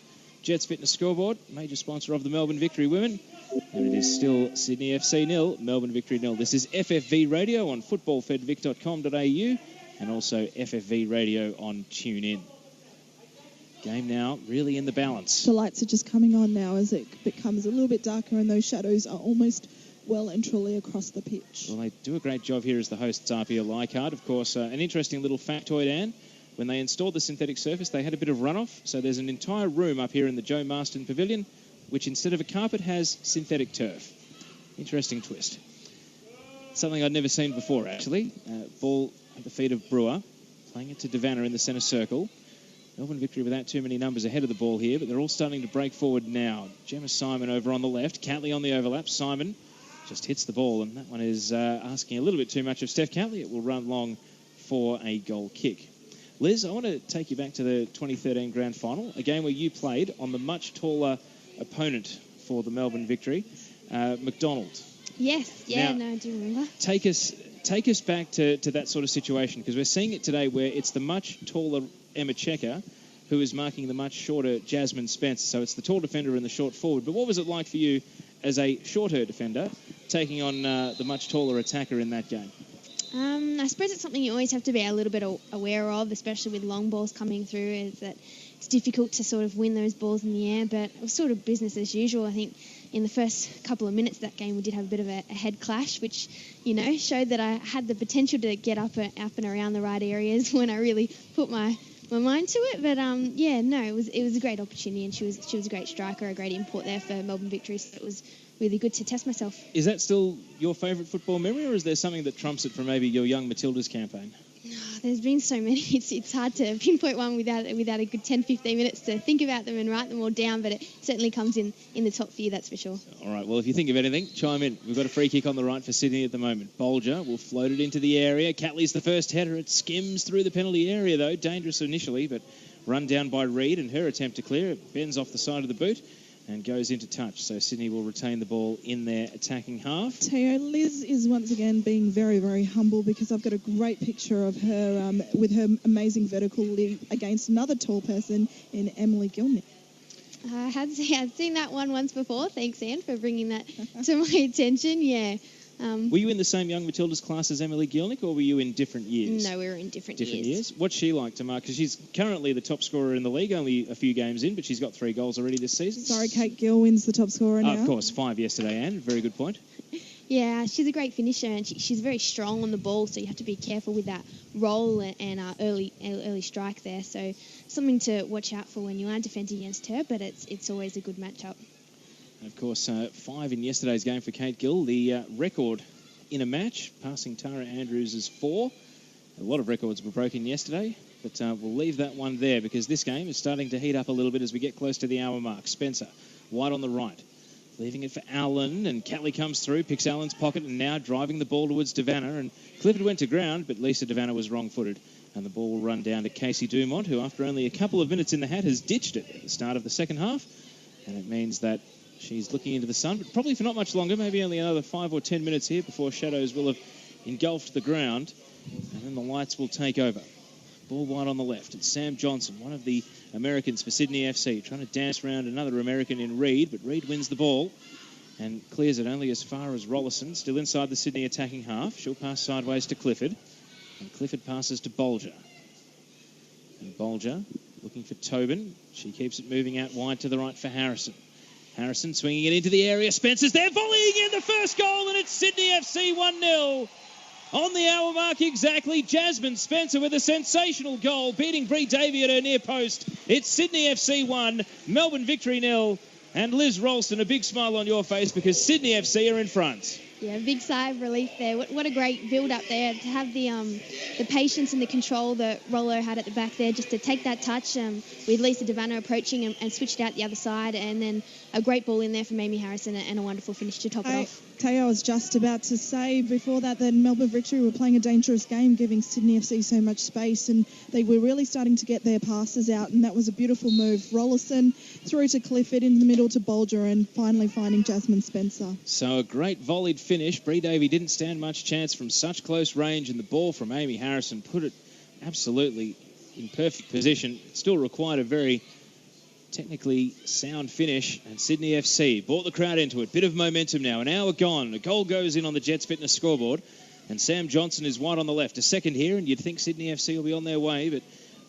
Johnson trying to dribble here against Reid. Lost it initially, goes back, goes past Brewer, crossing high, and Harrison lost her footing in the area. Nicola Bolger, need I remind the listeners, the top all-time scorer versus the Melbourne Victory. Passing it back to Allen on this occasion. Harrison stripped of the ball by Jackson. And now Devanna caught in possession by Allen. Sydney FC coming back the other way, and the ball's been put into touch because Amy Harrison may have lost her boot here, and she's getting up a little bit gingerly as well. So it goes into touch, and I'm sure Melbourne Victory will have to give the ball back here. We're into the 61st minute, and at the moment, Melbourne Victory with still Goad and Kocher on the bench. Both of them could be deployed in attacking roles. Anno Dong, do you think we're not too far away from seeing another change? No, they're warming up as we speak, just down on my sideline. So I would say a change, particularly with that goal, and with Melbourne chasing the game, a change is imminent. Editor of thewomensgame.com, Anno Dong, on the sidelines for us today on FFV Radio. Don't forget, at The Women's Game on Twitter is where you can follow. Driving forward at the moment now, Tegan Allen into the attacking half. Passing to Bolger. Bolger, sideways and backwards to Polias. Melbourne Victory behind. Sydney FC will be behind Perth Glory on the ladder on goal difference only with today's result. Little back heel. And the only 2 undefeated sides if it remains this way. Of course, Melbourne with 1 defeat already this season to Newcastle in the opening round. Rollison to Polias. At the centre of defence. She's going to hit it long down the right. Very nearly into the path of Allen, but Catley heads it into touch for a throw. It's interesting to see how deep Teresa Polias is sitting in this game. It's almost like there's 3 at the back with Johnson and also Savette Uzenla pushing up in almost wing-back positions. So that's giving them a lot of width, and also that then is creating space in the centre in which they're starting to exploit now with Nicola Bolger on the ball. Bolger passing to Rollison. She's Got Johnson wide on the left. Going to go through the centre instead. Bolger now goes out to Johnson, who's hugging the touchline. First time pass into the path of Rollison. And she's closed down by Checker. It runs into touch for a throw. Sydney ball. And Johnson to take. Alan Stajic shouting instructions from the sidelines for Harrison to get forward. In the meantime, a bit of an overhit volley from Uzunla. Johnson can't keep it in. It's out for a victory throw. Brewer to send it down the line. And this throw is taking a bit of time. Sydney trying to pin Melbourne Victory in their defensive half. The throw comes in. It's out of read. It's going to be Sydney ball. Liz, Sydney FC have never been the sort of team to sit back on a 1-0 lead. They're going to press for a second here, aren't they? No, yeah, we really need to capitalise upon this little bit of dominance here that we have had in the game and put another one away, because as we all know, the game's never over when it comes to Sydney and Melbourne, or any team for that matter. So it's really critical now that we don't sit back and rest with that one goal in the net. And has that always been Alan Stagic's style as well as the coach? I mean, are there instances you can remember where it was all out defence and clinging on, or is it mainly always a positive mindset from him on the sidelines? Stag is a coach that loves a bit of attacking flair, so it's always about putting goals in the net, as many as we can. It's always about pushing forward, and he often says that 2-0 actually is the most dangerous scoreline for a team, and that you're never really safe with your points until the final whistle's blown. Ball on the left, Catley against Harrison, passing back. Nairn. Have a little step over, but to no real effect, because she's passing it back to Bree Davey at the top of her penalty area. Clock is now ticked up to 64 minutes. It's Sydney FC 1, Melbourne Victory 0 here at Lambert Park. And now we've got a player down in front of us, and it looks as though it's a right ankle injury. So that Uzunla is just down. She's just grimacing a little bit as she pulls on the leg. And the Sydney FC long-time physio, Sunny, gets out and just has a look at her. So looks like a potential lower leg, whether it's a calf, Achilles, toes, or just the ankles. So Uzunla is getting a few tests done at the moment. Referees signalling that this will all be time added on at the end of the game. The immediate reaction, though, she grimaced straight away, Liz, and it looked like it was quite painful. Yeah, she does look like she's in a fair bit of pain. She actually has had a bit of trouble with, I think it is an ankle, at training once or twice before this season in the last couple of weeks. So hopefully it's not too bad as she gets up now. Given you've only got a 10-game season, how likely are players to push and play injured because you only get so many opportunities rather than play it safe and take a week off? Yeah, well, there's no games really to sort of sit back and say, well, I'll get in next week. So I think every game is really important, both in terms of results and in terms of who's on the pitch. So I think you'll see players likely to continue to play, with not long really left in the season. Ball, cross goal. Melbourne Victory aren't giving it back. I think they'd sorted that out, that Melbourne actually had possession. Uzunla is going to run it off, and it looks as though she'll be back in a moment. Brewer floating it to the top of the area, and that one is comfortable for Dumont. Reading it on the bounce and taking it. And Anno Dong serve it as Uzunla back onto the pitch. High kick out by Dumont. Checker underneath the header. So that is back, and she's control. And a little back header from Barnes there under pressure, and you heard the crowd, Bay 22, trying to build a bit of perceived pressure there as Spencer came from way back, but not able to get to the ball. Rollison heading it in the centre of the park. Nairn brings it down. Reed back to Nairn. White on the right. Little step over, trying to get past Polias, but Polias is dogged and coming in and winning the ball away for Sydney FC. And the ball has gone out for a Melbourne Victory throw. Referee bringing that to a few players' attention who are still chasing it down towards the corner. So Sydney FC would feel happy with the way the pattern of this second half is going. Melbourne Victory deploying the long ball a little bit more than they did in the first half. Need a bit more patience, and I can see Christine Nairn's trying to give some instructions too as Alicia Clifford misclears. Well, it was an optimistic ball into the area from Brewer, and Clifford went to volley it, and had she met it with a little bit more contact, could have shanked it anywhere, but fortunately for Casey Dumont, she missed, and it ran down to the goalkeeper for a comfortable collect. Dumont kicks it out. Powerful header from Brewer. She's knocked herself out there. Not out cold, but she's certainly down and sore. Victory attacking in the meantime, and Reed, who had a promising thing going, the referee has blown the whistle and pulled play back here because Hannah Brewer really took that one right on the nose, it seemed, and I think she's seeing stars at the moment. We've already had one Victory player come off with concussion, and they'll be hoping that Hannah Brewer here hasn't hurt herself. She's checking the teeth here. It was a fairly, it was a regulation header, but she just didn't meet it quite right, Anne O'Dong. Ball on the left. And we'll check in with Anne soon to see how Hannah Brewer runs it off. In the meantime, Melbourne Victory are attacking. Reid. Looking for Jackson. Hits the right byline, but she's being guarded there by Tobin. And it's run out for a goal kick. Anne O'Dong looks as though Hannah Brewer's right to continue. She is. A little bit of concern on the physio's face, as you said, with Rachel Quigley already with concussion. So she's back on. And look, just a little bit better in the last couple of minutes from Melbourne Victory, starting to put some passes together. And Ellie Reid down this right flank with Samantha Johnson are enjoying a nice little battle. And as we get closer, 68 minutes now, Liz Ralston, we're still yet to see Chloe Lagazzo, Trudy Camilleri or Olivia Price. So Stadge obviously putting the trust in the 11 that are out there on the park at the moment. Yeah, it looks that way at this stage. I think given, some of the nature of his half-time talk, he's really quite happy with the way things are going. And he did mention that the first 30 minutes we played in the first half was the best we had played this year, and that he does really approve of the standard of performance for both teams today. So I think while everything's working, we're likely to see things stay the same. Melbourne Victory pressing right up. You can hear the shouting from Joe Montemuro on the sideline because Casey Dumont was being turned onto her left foot and hit the clearance wide to the flank. Brewer to Reid. And now Jackson Devanna. Back to goal. 2 metres from the top of the area. Trying to play a through ball for Gemma Simon, but they couldn't quite link up. And that pass has run down to Casey Dumont. It's at her feet, and she's going to insist that Gemma Simon run all the way up as she winds a few little seconds off the clock. Alan Stadge out of his chair, I think, for the first time today, shouting from the sidelines. That might have made him a little nervous seeing how Victory pressed up there, but Sydney FC dealing with it, and now a chance to attack in the other direction. Tobin. Both coaches not 100% happy at the moment. Laying it off on the left. Spencer chasing after it down towards the corner, being guarded by Checker. Skips round Checker, left-footed cross into the area, and it's cleared away by Barnes. Volleying it out of the box. Tobin, little back pass to Rollison, still in the Sydney attacking half. Central position. Playing it to Tegan Allen. And now Allen, indecisive, waiting for an option, and eventually passes it back to Rollison in the centre circle. Chloe Lagazzo starting to warm up for the first time this afternoon. Any nominations for who she might be coming on for, Anne O'Dong? I don't know, it's been actually a pretty good performance, but if you were going to make a change like that, you probably want some pace up top.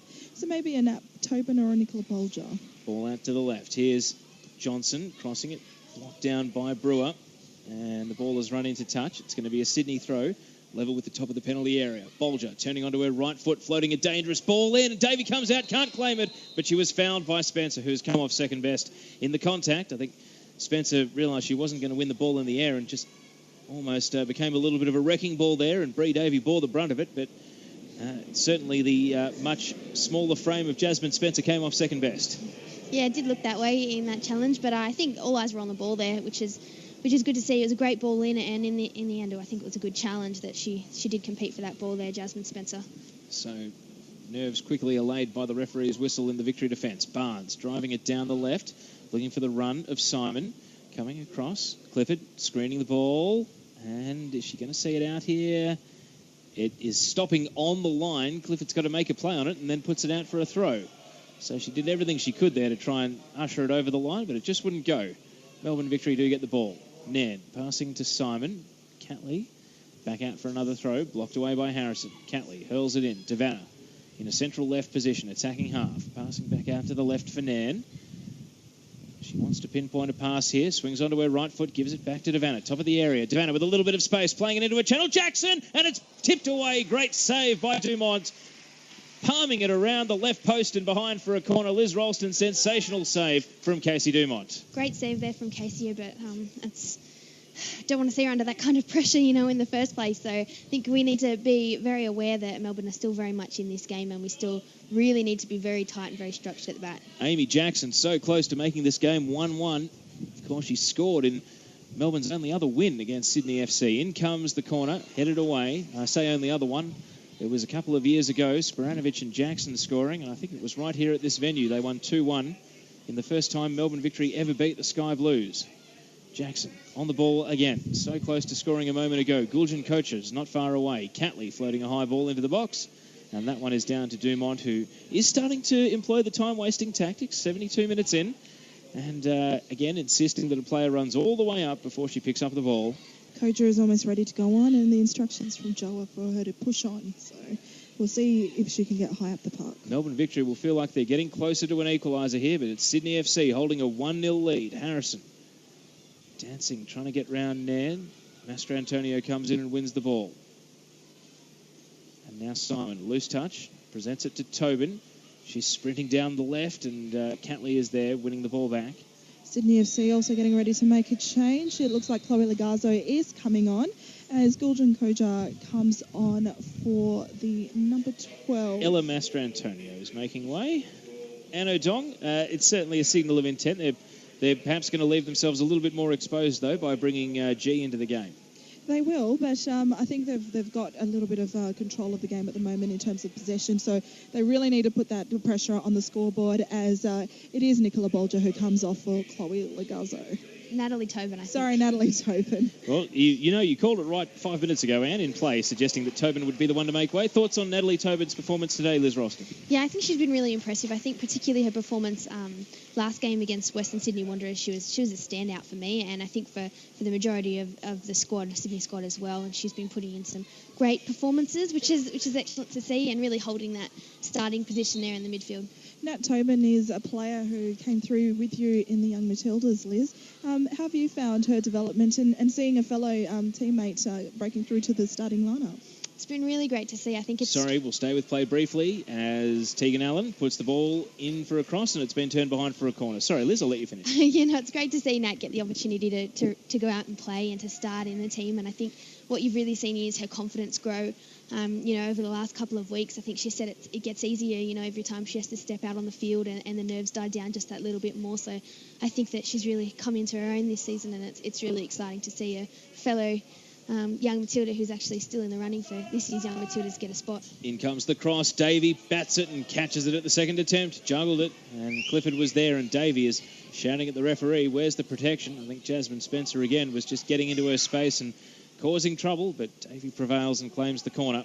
So Melbourne Victory still 1-0 down. 75th minute we've ticked into now on the Jets Fitness scoreboard. Ball on the left. Here's Catley looking up and taking on Polias, cutting into the centre. Devanna calling for the ball. Catley delivers it now. Devanna with a lot of blue shirts between her and goal. She breaks and shoots, and it's batted down. Dumont with the save. It's loose, and Dumont dives on the spill and makes the save. And Lisa Devanna, with so many bodies between her and goal, still able to find a shooting channel and force another very good save. And Casey Dumont has stepped up now twice with a couple of saves in the last 5 minutes. Really not enough pressure there applied to Lisa Devanna, and you can hear Stadge calling out from the sidelines that he wasn't very happy with the pressure that Chloe put on Devanna there, which is we just really can't afford to invite Melbourne back into the game with clumsy defending and a lack of pressure there in those dangerous areas. And Anna down on the sidelines, Casey Dumont stepping up and keeping Sydney in the game and in front, and Melbourne Victory now the frustration is starting to build because they've created two very good attempts on goal. It's getting a little bit physical. Sam Johnson and Lisa Devanna, and just then Hannah Brewer and Jasmine Spencer. Here's a chance. Harrison trying to play through Bolger into a 1-on-2 though. Koja clipped her heels. Free kick. Less than a metre from the top of the area. Getting Guljan Koja. very physical now. Well, she's knocked over Nicola Bolger here, and it's going to be a Sydney FC free kick in a perfect shooting position. Central left, so perfect for a right footer. And it looks as though Renee Rollison is walking down to take this set piece, and Melbourne Victory have to clamp down here. 76 minutes gone, and if they score again here, the Sky Blues, you think the worst they'll come out of this game with is a draw. If not, on course for all 3 points. So Melbourne Victory, Bree Davey has called for 5 in the wall. Big pack of players are going to be waiting here for the spill. Wind is coming across the ground, if anything, so it might help Rollison try and curl one into the top right. All hands on deck for the Melbourne Victory in defence. This is a pressure situation. If they survive, they can still harbour some hopes of coming away maybe even with a win today. This is definitely Renee Rollison territory. So Rollison over the ball. Here's the free kick. Right foot curling into the wall. Did its job. Amy Jackson bore the brunt of it, but she breaks out with the rest of them. And Lisa Devanna has possession of the ball. Playing it into the centre. Melbourne Victory have got some numbers here. If Gemma Simon can turn and go, and she does. Hits it high for Catley. She's got to read the bounce on the synthetic. Nods it on, looking for Brewer. Brewer brings it down to feet. Nan and Sydney FC's defenders got back in time. Catley now driving it to Simon. Back to goal against Clifford. Passing, looking for Checker. Harrison comes through and takes possession, and Sydney clear their lines, and Renee Rollison, it was a powerful free kick, but Amy Jackson got her body in the way. It was, yeah, that's Rollo's specialty. She doesn't miss too many of those, and she puts a fair few of them away in a style at that. So, yeah, disappointing to see there that she didn't convert that particular one, which would have, really helped us and advanced our lead a little bit there, but well hit nonetheless. Two more players warm up, and it's Olivia Price for Sydney FC, and it looks like Bertie Goad for Melbourne Victory. So Melbourne are going to empty the bench here, and Sydney with their second of their 3 subs as well. Game is definitely heating up as the temperature has cooled down. Long ball down the right. Reid takes a touch into the area. Can't chase it down, though. Overhits the ball, and it's straight to Dumont, who rolls it back out. Rollison at left back. Gets it to the sideline. Uzunla showing no ill effects of that ankle injury from about 15 minutes ago. She's still running freely. Clifford over to the right. Tegan Allen driving it up to halfway. Bertie Goad to come on. So Goad waiting on the sidelines for the next break in play. Be interesting to see who comes off, Anne. Maybe they might have to sacrifice one of their more defensive-minded players and really roll the dice here. Sydney. I think I might go with either Ellie Reid or Amy Jackson on this one. Clifford hitting a high ball, and Lagazzo was in an offside position coming back, so she just let it run down to Bree Davey, who rolls it out. Lauren Barnes still with the socks above the knees, hitting it into the attacking half. Nan, great touch to turn, but then gets caught in possession by Polias, and the referee says a foul, and the fans were in pretty good position to protest that one. They're not too happy, but it's going to be a Melbourne Victory ball. And so here's Nan passing it out to Catley on the left. Harrison guarding her. Catley trying to get some acceleration, but can't. Has to pass sideways. And now Nan looking for Simon. Ball's knocked away from her.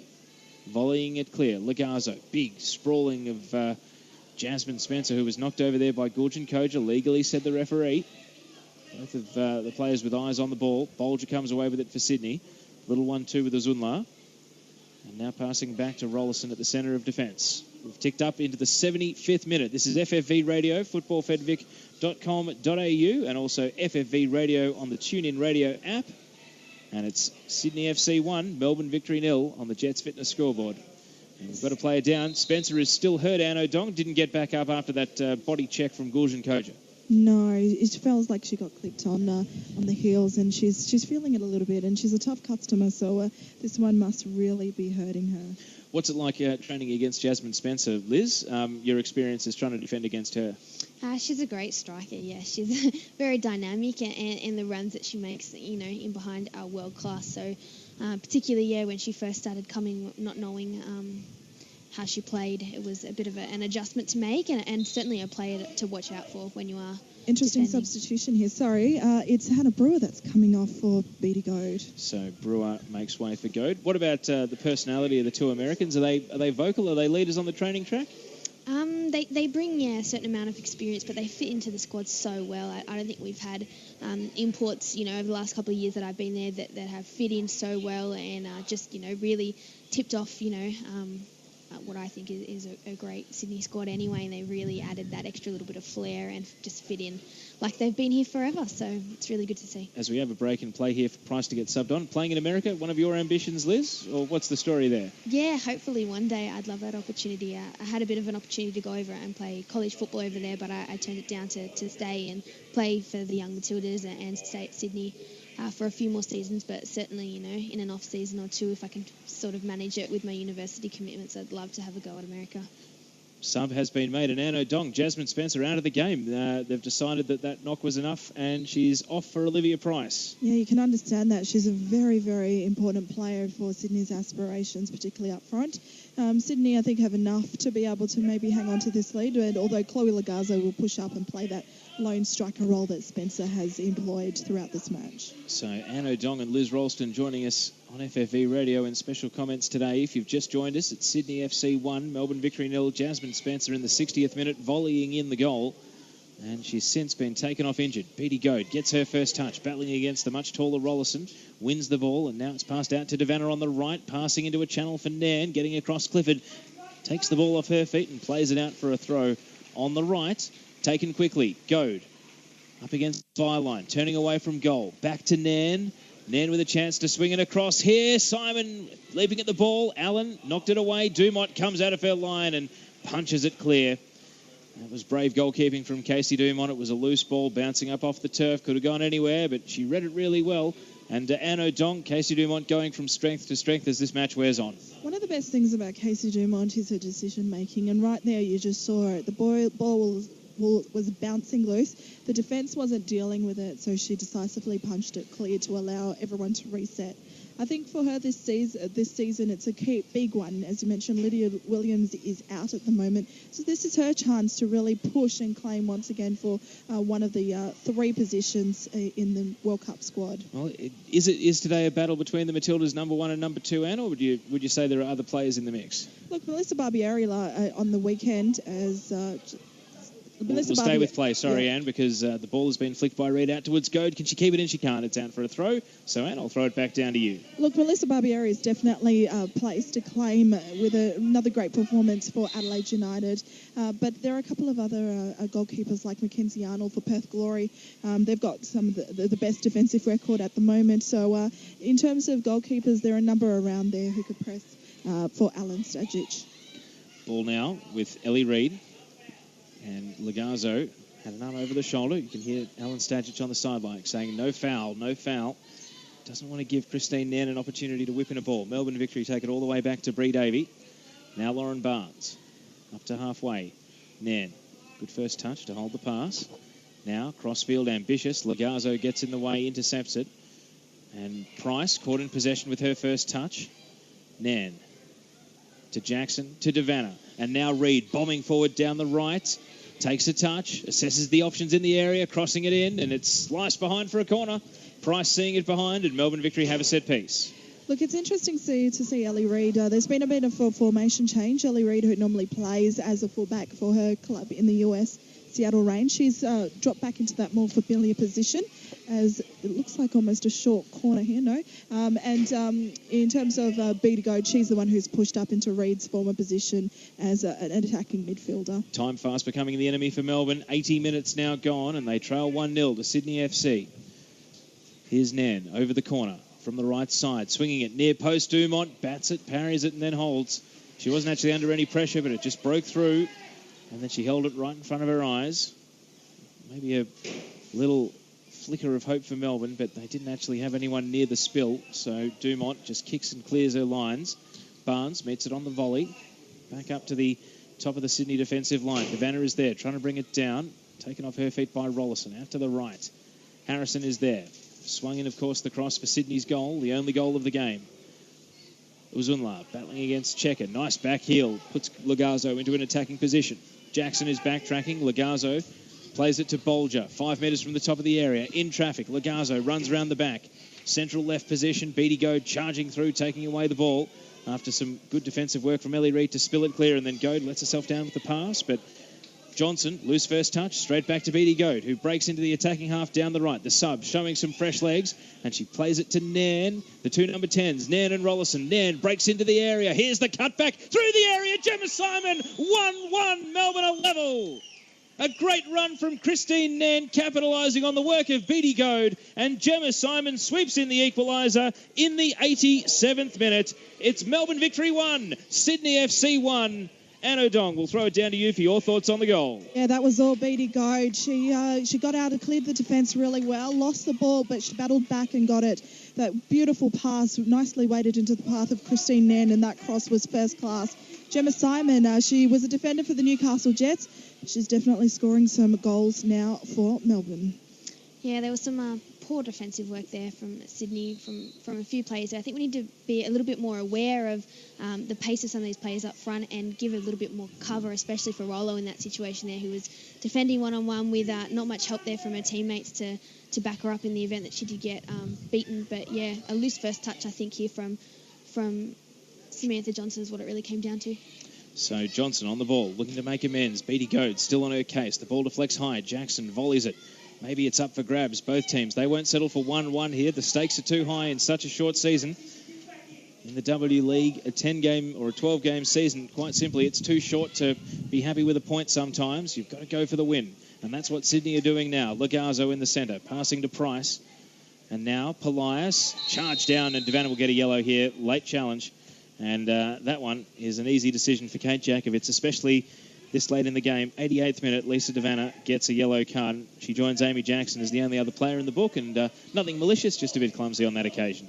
Yeah, just a bit of a rough tackle there, I think, as Melbourne quickly find their feet and realise that they are still very much in this challenge, and there's still a possibility of going home with 3 points. So I think just looking a little bit more physical there, and to really be in every challenge from now on in until the full-time whistle does blow.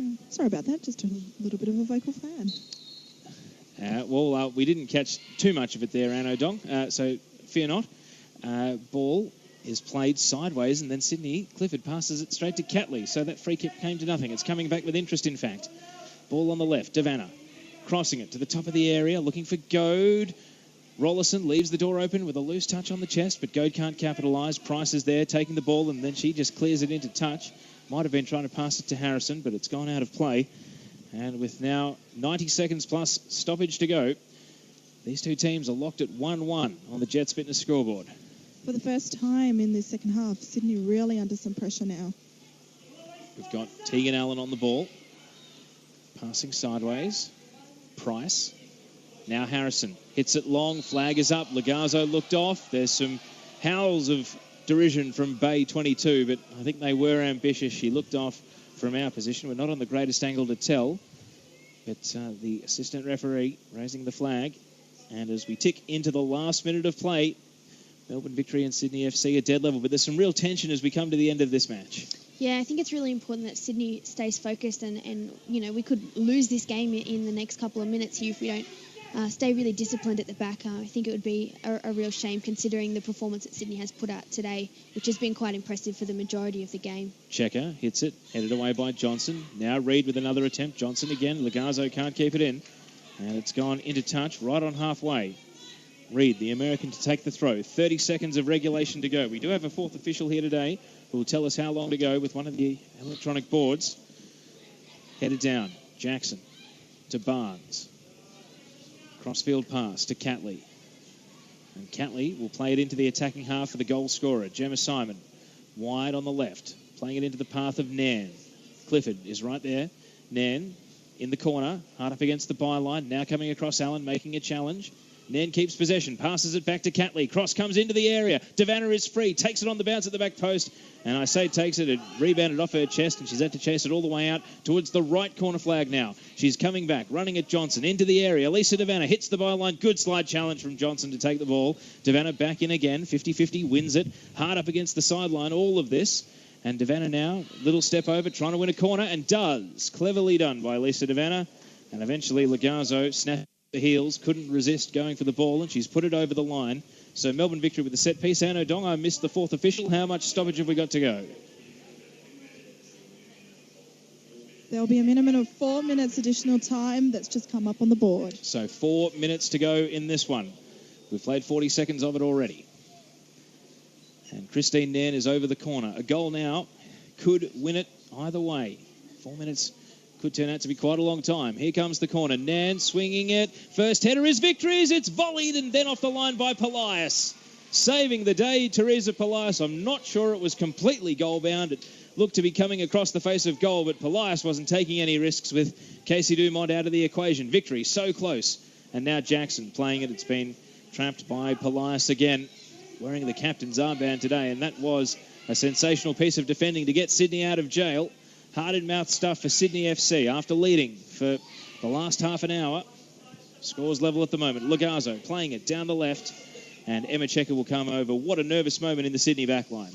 Yeah, very nervous there at the back. It's a bit of a complete turn of the tables in this last couple of minutes, as Melbourne Victory have very much been on top, and it's a bit nerve-wracking watching from the sidelines as we try to hold on to this point.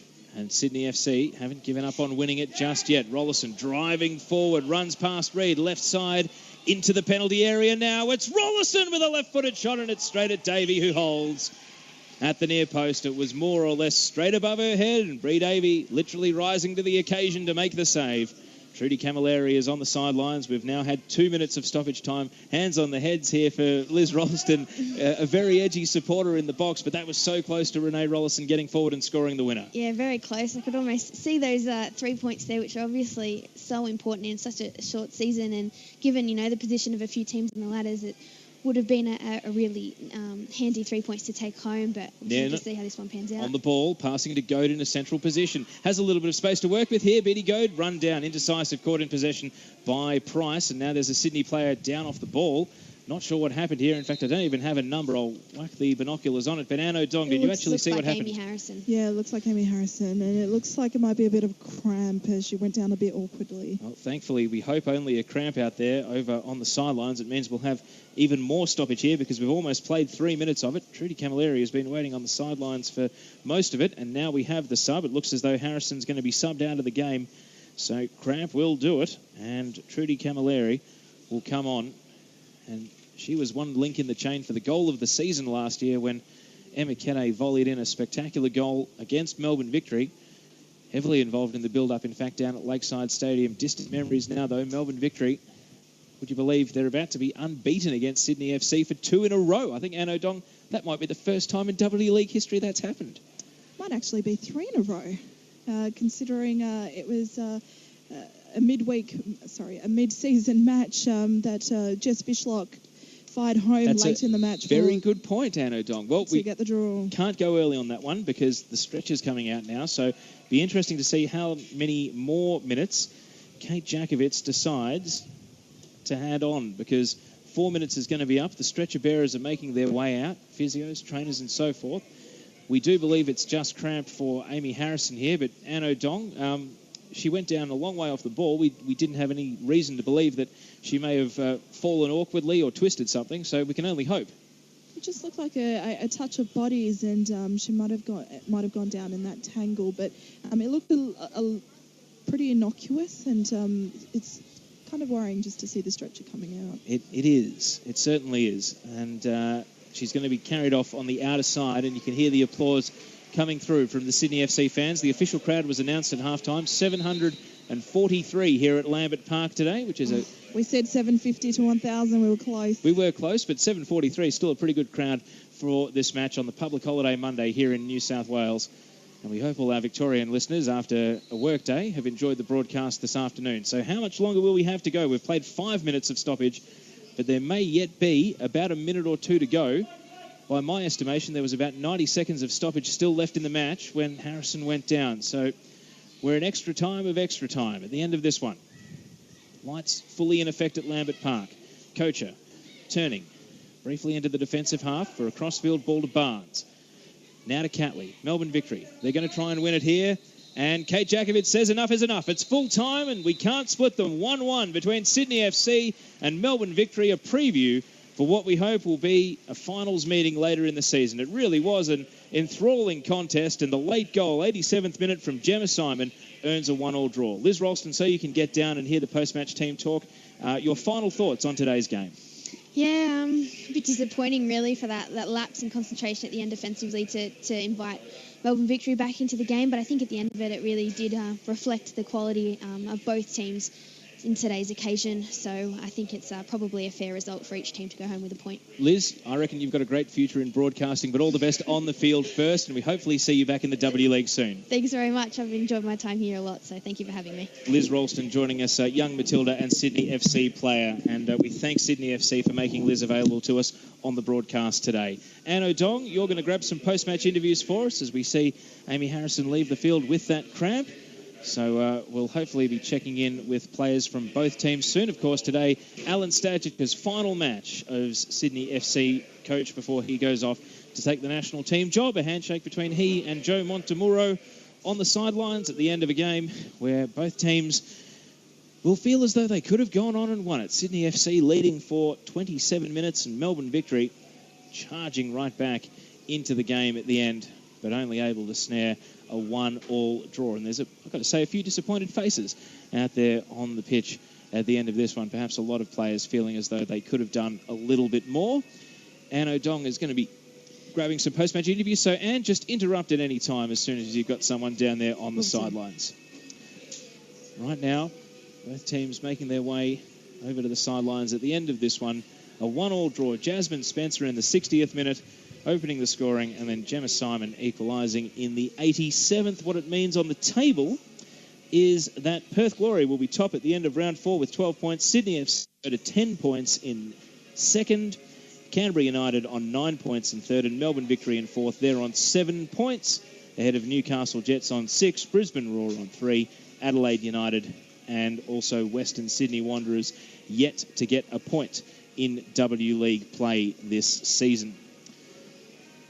And after yesterday's result for Perth Glory, 10-1 emphatically against Western Sydney Wanderers, they'd be hard-pressed to be caught on goal difference by anyone for the rest of the year. So Sydney FC had the chance to go with them level on 12 points at the end of today, but as it stands, Perth has a plus 13 goal difference and Sydney FC's is only plus 5. So the Wanderers... Hey, I'm very lucky, and we're very lucky to have goal scorer, equaliser, Gemma Simon, 2 from 2 in 2 weeks. Yeah, no, it's pretty exciting. I thought the girls played great today, and I thought that a draw was a pretty fair result, actually. Going into this match, you knew Sydney would be a tough side. They were undefeated. What was the message overall from Jo? Just to take it to them, I guess. I think we're quite capable of playing, and I guess he just wanted us to go out there and play. In terms of bouncing back from that first week loss, the team has done it quite well. What's been the difference? I think that was just kind of, I don't know, I guess new team and girls just trying to gel together, and I think that was it. We got a couple of the internationals in now, so everyone seems to be on the same page now, and I think we're heading in the right direction. The match against Sydney, it was a tough one. They came out early and were doing quite well. You got back into it a little bit later on. What do you take out of this? I think we take confidence out of this. I think the girls did great today. I thought Sydney played well also, so credit to them. But no, I think we'll take a lot of confidence and take it into next week. After starting out as a starter, the first week you've been playing off the bench, and you've also been playing a little bit more forward up the park than you did with Newcastle. Oh yeah, I don't care whether I start or come off the bench. Like, if I'm going to go on the field, I just want to do my job and do it well. Congratulations. Thank you very much. Thank you to Anne O'Dong down there on the sidelines with Gemma Simon, Melbourne Victory's goal scorer today, snaring the equaliser at the end of this 1-1 draw between Melbourne Victory and Sydney FC. What we might do is go through Twitter as well, hashtag WLeague, hashtag SYDVMVC. We are still live and interactive through our post-game here. The official Eureka account says, anyone else remember what it's like to lose in Sydney? Nope. Oh, interesting. We love Eureka. Crowdy Gal says Sydney FC and Melbourne Victory play out a 1-1 draw. Alan Delich says Anya Bree. Of course, talking about that late save from Brianna Davey. Ben Williams in, Nan with another assist. Brilliant. So he was pretty happy with that equaliser, as was Emily Mogic. Noise leveller coming through from Emily on the Twitter there. Hashtag WLeague. We're still live and interactive for the next 5 minutes or so as Anne O'Dong goes about grabbing post-match interviews for us on FFV Radio. And don't forget, next week, Sunday afternoon, 2:45 p.m, it's going to be Melbourne Victory versus Adelaide United from Lakeside Stadium. And immediately following that at 6 p.m, or 5:55 p.m. to be precise, it will be Melbourne Victory... two Victorian State League teams in the Women's Premier League final, South Melbourne versus Heidelberg United. Anne O'Dong has grabbed the former Sydney FC coach, now the Matildas head coach. Alan Stajic is with Anne O'Dong down on the sidelines. And down to you. Thanks very much, Teo. Stadge, probably not the way you wanted to end out your last game.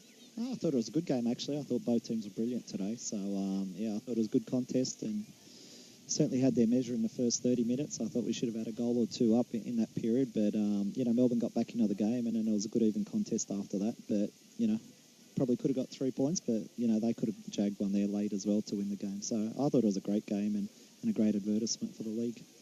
In terms of Melbourne Victory, they've got a little bit of a hoodoo over Sydney at the moment. What's been the difference between the two sides coming together over the last couple of years? Oh, look, I don't think anything else in previous has an effect on today's game. Today's game was a unique encounter, and as I said, I thought we probably dominated the early parts of the game and should have had a goal or two in that period, and after that the game leveled out. But great contest, and as I just said, playing the grand final. What about for you, the final game? Any thoughts on your whole W League career? Yeah, well, look, I've enjoyed every game. Not every game. I've nearly enjoyed every game. Experience for me, and I've loved every minute of training and working hard with the players and seeing the league improve and the players improve and the teams improve. And, you know, it's just a joy to watch, you know, a contest like this. And this was a really world-class contest today, I thought. And, Alan, if I can ask you about Casey Dumont today, what a sensational performance. A couple of saves in the second half as well, but a really commanding effort. Knew when to come out of her line. What were your thoughts on the way she played it? Also just how she's now getting a bit of momentum, that the injuries are seemingly behind her. Yeah, I think she's probably the informed keeper in the competition at the moment. And, you know, apart from one or two distribution errors, I thought she was fabulous today. And he's been close to her man of the match every week. So, yeah, she's doing really well. And it's important that there's good competition for spots for the national team now looking ahead. You know, Bubs had a good game yesterday as well. And we've obviously got Bree there and Lydia on the comeback trail as well. So we've got 4 or 5 good keepers and Mackenzie Arnold at Perth. So that's really what we want. But Casey's really pushing for that number 1 role now. Tay, we're going to let Stadge go because he's got to do his final team talk. And thank you very much for being on the show. Thank you. Thank you, Alan Stadge, joining us with Anne O'Dong down on the sidelines, the former Sydney FC coach, now the national team coach. All right, Anne O'Dong. Anne, if I've got you down there on the sidelines, are we going to grab anyone else, or can I bring you back up here to the commentary position? It seems as though Anne O'Dong is just surveying the scene, seeing if we can grab one more interview for today's broadcast. Hashtag W League. Just repeating substitutions and injury concerns through the course of the game. Amy Harrison was stretchered off at the end with what we believe was only cramp. Rachel Quigley had to leave the game with a concussion. And we also had a little scare there for Hannah Brewer. She was subbed off after getting a ball square in the face, but we don't believe there were any concussion concerns there as she did continue on the field for a little bit. Anne O'Dong, we'll throw it back down to you. I've got Melbourne Victory coach. Joe, you must be happy with the response from the girls after going behind. Oh yeah, always good to get back on track, and you know, we just continue to play. And look, the reality is that in the first half, probably Sydney had 1 or 2 better chances, and we came good towards the end. Maybe a bit too late, but when they scored, it was a great response from the girls. You made a couple of attacking subs late in the game. When you're chasing a game like that, what are you trying to do in terms of coaching movements? Well, I think the reality is the execution. That's what sort of let us down today. We just, you know, probably rushing things, not being patient enough, and I tried to just put situations or people in situations where the execution was going to be good. Gave us a little bit more depth, and you know, we heard them in the attacking third towards the end of the game, and we got the result we needed. So most times it's the coach who has most of the experience, but for you it's your players who have the W League experience. How are you finding stepping up to the league, and what were your expectations at the beginning of the season? Oh, look, I suppose as a whole the expectations were to, you know, obviously have another good season. Melbourne Victory expect that, Melbourne Victory demand that, and that's fantastic, and it was great to be in an environment that allows us to be at the level we're at. And look, it's absolutely great working with experienced players, bringing in some of the young players, and look, I'm thoroughly enjoying it. And you know, we're a group, we're a collective, and we're trying to solve problems as a group. And look, as I said, we're going forward, and hopefully we can just get better and better week in, week out. Speaking of young players, Bertie Goad, she came on, changed the game. You've worked with her for a number of years now. How have you found her development and her improvement? Bertie's fantastic. She probably one of the an exciting talent that just wants to continuously grow and continuously develop, and she's just absolutely fantastic. And to boot, she's got an amazing character. She just wants to learn and wants to be part of it, and she's just amazing to work with. And Joe, if I can ask, Gemma Simon's come into the game 3 weeks in a row now as a super sub and really made a difference. Is she playing too well as a sub to maybe get her starting 11 spot back? It's one of those things that you have to make decisions, and it's great that week in, week out I've got to make these decisions, and Gemma's just fantastic. And look, I think sometimes we approach the games in a certain way, and tactically probably just today was a different scenario. It was great to get her on, and she's done a great job. And a 6-day break off the back of 2 road trips to prepare for Adelaide now. So does this become a tough week of rehab for the players, or do you feel as though they've come through the 2 matches quite well, Canberra last week and Sydney this week? Look, it was always going to be very, very difficult. The 2 best sides in the league away, and we're happy with the results, obviously. But Adelaide is a very good team, and we're not going to take that lightly. There's no way that we're going to take the foot off the pedal and just do rehab. It's going to be a situation where we're going to prepare like normal and against a very good Adelaide side. Joe, thanks for joining us on FFV Radio. We'll speak to you next week after the Adelaide game. Thank you very much. Joe Montemuro down there with Anne O'Dong on the sidelines. Anne, if I can trouble you, maybe we might be able to grab one more Melbourne Victory player before you come back up and join me? Sure will do. All right, Anne O'Dong down on the sidelines. Raphael on the Twitter, hashtag W League, saying the Victory equaliser was clearly offside. Not sure how it was missed. The assistant referee was in a good position. Bill says, thanks for the broadcast today, FFV Radio. Thank you very much, Bill, for tuning in. We also have off Twitter here Tanner saying, well done, Victory W League, for holding out for a draw. Played well and deserved a point. The future for women's football is bright. We also have BT saying, we scored, ? Yes, certainly did, Melbourne Victory, equalising in the 87th minute with Gemma Simon scoring the goal after Christine Nairn's cross. So the assist master, Christine Nairn, seems to do it every week now. Very good at laying off assists for her fellow teammates and appears to have done it again in this game. A sensational performance.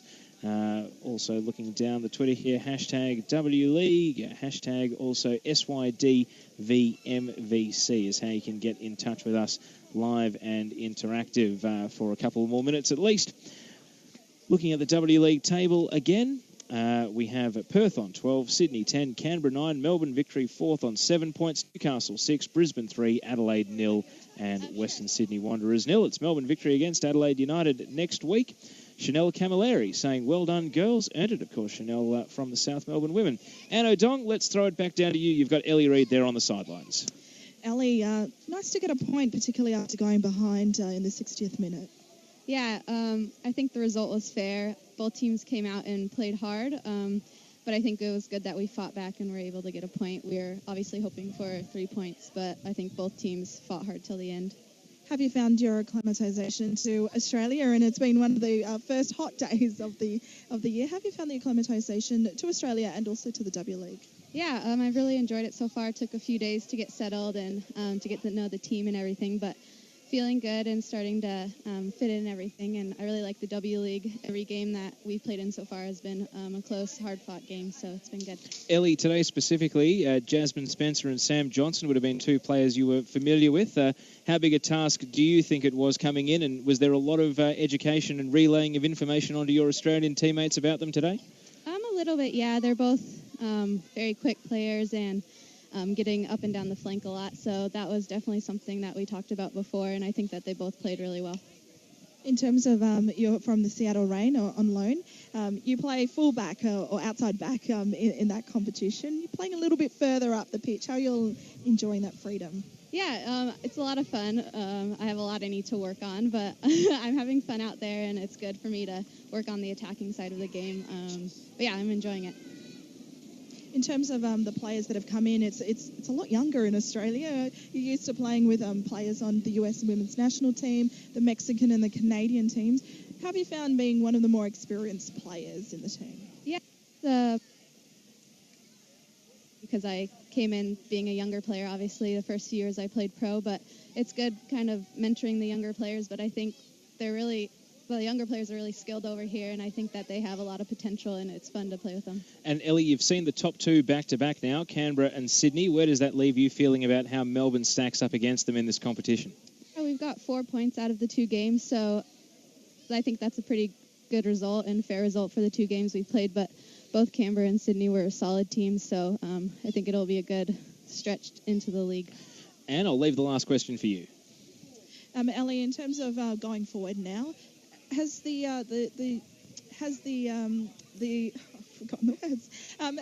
goals for the season changed in any way, shape or form, particularly heading into the International Women's Clubs Championship?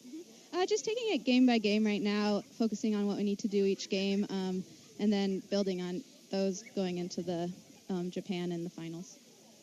Thanks very much for your time. Ellie Reid joining Anne O'Dong down on the sidelines. Thank you very much to Ellie for joining us on FFV Radio. We'll get Anne O'Dong back up here to the commentary position in the Joe Marston Pavilion here at Lambert Park and wrap up today's broadcast. Of course, Melbourne Victory and Sydney FC drawing 1-1. If you've seen the updates on Twitter and only just caught the tail end of it, we might replay the goals for you in a moment. And, of course, it was Jasmine Spencer and Gemma Simon doing the honours. So what we might do is try and tee those up for you before we go off air. And it was Spencer in the 60th minute, Simon in the 87th, recapping yellow cards. Savetta Zunla was Sydney's only player in the book. Amy Jackson and Lisa Devanna got booked for the Melbourne Victory. And, of course, we're looking ahead to next weekend, round 5 of the W League. It really flies by, this competition. We have Newcastle Jets women taking on Sydney FC on Saturday. Perth Glory hosting Canberra United in a Saturday evening kickoff over in Perth. And with daylight savings, that's now a 9 p.m. Eastern kickoff. Brisbane Roar against the Western Sydney Wanderers, so no excuse cup for Brisbane. They need to get off the mark against Western Sydney, who themselves are in the doghouse at the moment. And Melbourne Victory women are taking on Adelaide United. Before Anne O'Dong rejoins me, Teo Pellizzeri here in the commentary box, what we might do is tee up the goals from the second half and have a little bit of a listen. Here is Jasmine Spencer putting Sydney FC into a 1-0 lead. This was in the 60th minute. Looking for Tobin. She keeps it moving out wide to the right for Harrison. Harrison swinging it into the area. Spencer's there, volleying in the first goal, and it's Sydney FC 1-0. On the hour mark exactly, Jasmine Spencer with a sensational goal, beating Bree Davey at her near post. It's Sydney FC 1, Melbourne Victory 0. And Liz Ralston, a big smile on your face because Sydney FC are in front. Yes, we won't hear from Liz, but yes, it was a sensational volleyed goal from Jasmine Spencer to put Sydney FC into the lead. And Melbourne Victory went chasing the equaliser, and in the 87th minute, they got it through Gemma Simon. And she plays it to Nairn, the two number 10s, Nairn and Rollison. Nairn breaks into the area. Here's the cutback through the area. Gemma Simon, 1-1, Melbourne a level. A great run from Christine Nairn, capitalising on the work of Beatty Goad, and Gemma Simon sweeps in the equaliser in the 87th minute. And that's the way it stayed, 1-1 at full time. Anne O'Dong joins me back up in the commentary box. What was the mood like down there on the sidelines? Neither team really looked satisfied with the draw, but not totally devastated either. Never seen. Well, I don't think. I think they were a little bit devastated, to tell you the truth. Stadge was keeping it together quite well. I think he thought those were 2 points dropped, and certainly were, because in the second half, for large portions of it, Sydney did control it. Joe was very pleased with the response, and he has to be, considering Christine Nairn really got into the game, started to drive things. Guljan Koja played the holding midfielder role really well late, and there, Beatty Goad. She was sensational in those final minutes. As a coach, you ask for your substitutions to make a difference, and that's what Goad absolutely did. And let's wrap up today's broadcast. If I can get your final thoughts on both this game, but also where the W League is at through 4 rounds. I might be back later in the season because, of course, the away Western Sydney Wanderers game when Melbourne Victory comes to town is not a televised game, so depending on my financial state, I might make the trip up. Send dollars to Teo, please. And your final thoughts here on both this game and the W League and where we're at after 4 rounds of the season. Look, these are two sides that I think will definitely be in the finals wash-up. That's also depending on how Melbourne Victory go through the International Club World Championship competition, because that's a couple of games that are going to be hard, and returning from those to a packed schedule. Sydney FC, well, it's going to be the most vulnerable they've been in a little while with Stadge out of the picture. Dan Barrett takes over this weekend up against Newcastle, so it will be interesting the next couple of weeks to see how Sydney respond to their first ever new coach. Over the weekend, Canberra, they bounced back against Brisbane. They needed to after that trouncing in all aspects by Melbourne Victory late last week. But also Brisbane Roar, they've got a lot of work to do. They've already lost 3 games. 4 is about the maximum that has allowed a team to go through the top 4. So there's very, very little room to move. And Perth Glory, well, they're looking quite good. Scoring goals. Their defence is quite solid, which has always been the knock on Perth. So they're looking like the team to beat on top of the table. Anne O'Dong, you are a true professional. You are the doyen of women's football. TheWomen'sGame.com, at The Women's Game on Twitter. Everyone follow. Go to that website.